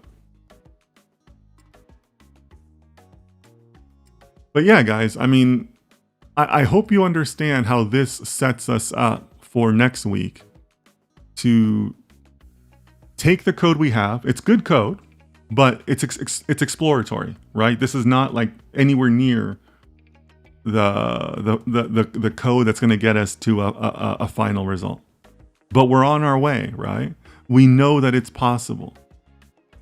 So remember, the whole reason we're doing this is because I told you that sometimes during the ideation process, I, as the chief data scientist, might tell you, hey, great idea, but I've never used that library before, or we've never done that before. Can you spend 2 days exploring that? Right? I'm going to ask you to do that before signing off on an idea. So here is where I think that process would stop. This is where you guys, as the data scientists, would come back to me and say, hey, we spent 2 days on this. We think, we got familiar with the code. We have some context in ChatGPT that's going to help us in the future to come up with the library that we need.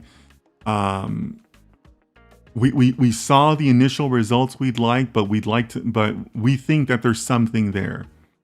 But obviously we need more time and your sign off to, really get deep into the code, right? Into formalizing the code a little bit more into those bigger, the bigger code base that is actually like experiment based, right? But to me, this is where, my team would stop and say, hey, the exploration is good. We can do this. Doesn't mean that you're guaranteeing a good result or that we might not kill it later or whatever, but there's enough here for us to move forward. Now, let's loop back to our previous discussion about the news sentiment analysis, right? That one still has a huge question mark, or maybe even 2 question marks, right? One, we still haven't decided what we're going to do with the positive, neutral, negatives, right? 2, we also identified a risk where that's almost going to be like a little mini model that you're going to use to feed another model. Is that good? Is that bad? It's risky. It's risky. And then 3, we had this great discussion about, well, maybe we should be looking at industry articles, which is a great suggestion. So at this point, that's kind of like where I see the 2 ideas headed, right? The time series with profit looks good. I would sign off on us, developing the code base out a little more. Take it out of that exploratory stage and into a full-blown data science, hyperparameters, multiple experiments, multiple reports of those experiment results, and so on and so on.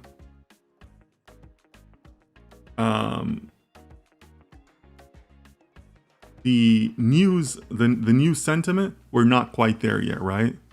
Like there's still like these theoretical things that we need to work out among the team. You guys with me on that? Any questions on that? Let me know. What do you guys think? Because now I'm coming back to this because now we've all had a little bit of time in the back of our minds to think about some of those issues around the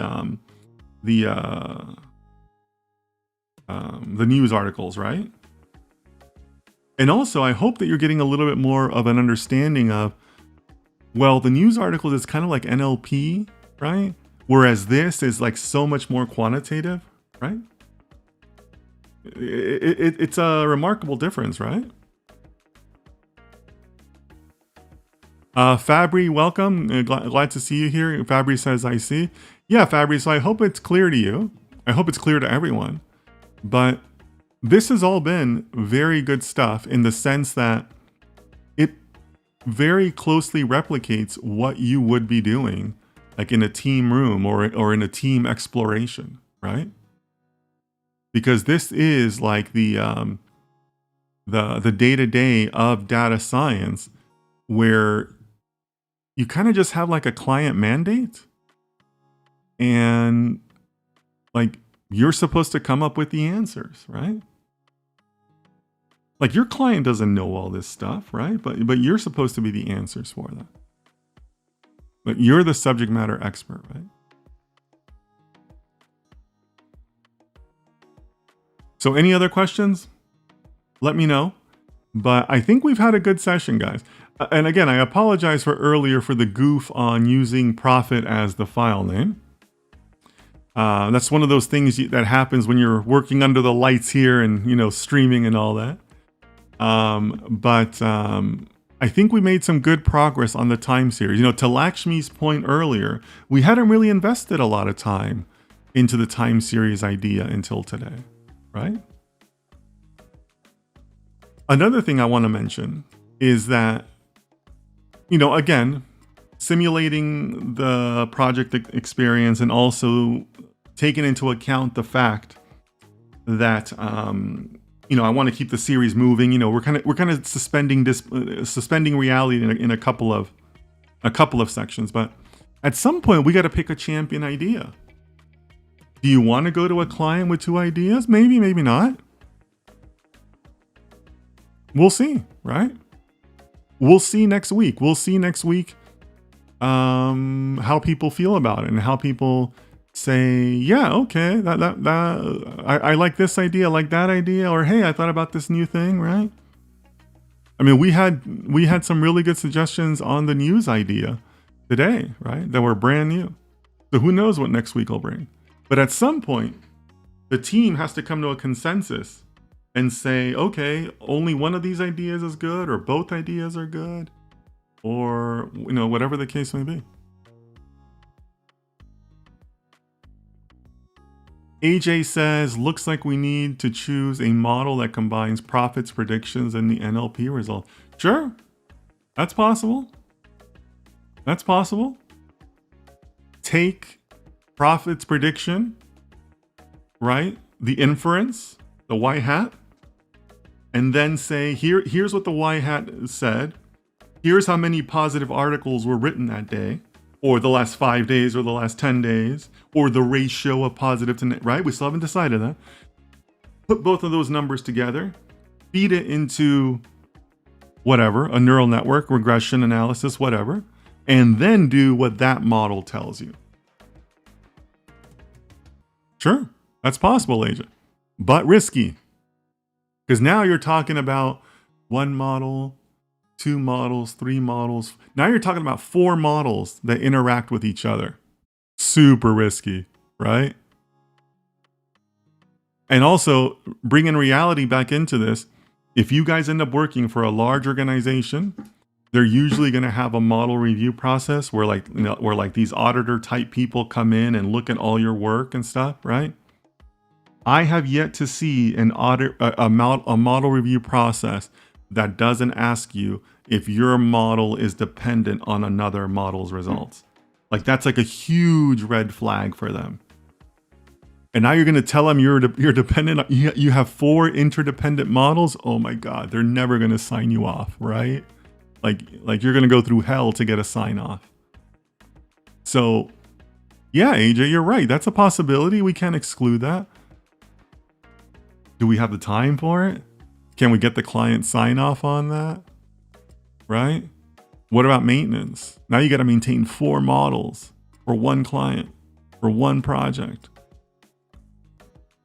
So there's a lot of other things that kind of feed into it, right? Again, those are some of the things that we kind of, you know, suspend here just to, you know, keep going. But in the reality, like in the real world, it's like it's all related and it's not always fun, right? But you know, from a reputational perspective and a risk perspective, do you want that many models having dependencies on each other? Maybe, maybe not. But yeah, I mean, why couldn't we combine profit results with how many good articles were written that day? You know, I see the rationale behind that.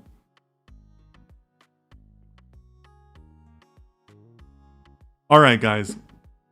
Thank you so much for sticking with me. We went over 3 hours again, which we don't do too often, but thank you so much for that. Really good feedback today. I hope that next week, you know, I feel like next week we're teed up to start making some decisions, start looking at that. So please think about that, about the news articles, because we didn't reach a conclusion there. What does that mini model look like?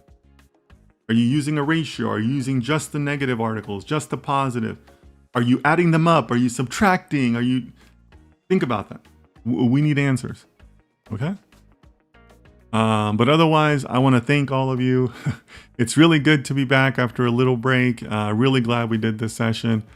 And as always, lots of crazy stuff happening in the world right now. So please take care of yourselves, take care of your families, and I'll see you next time.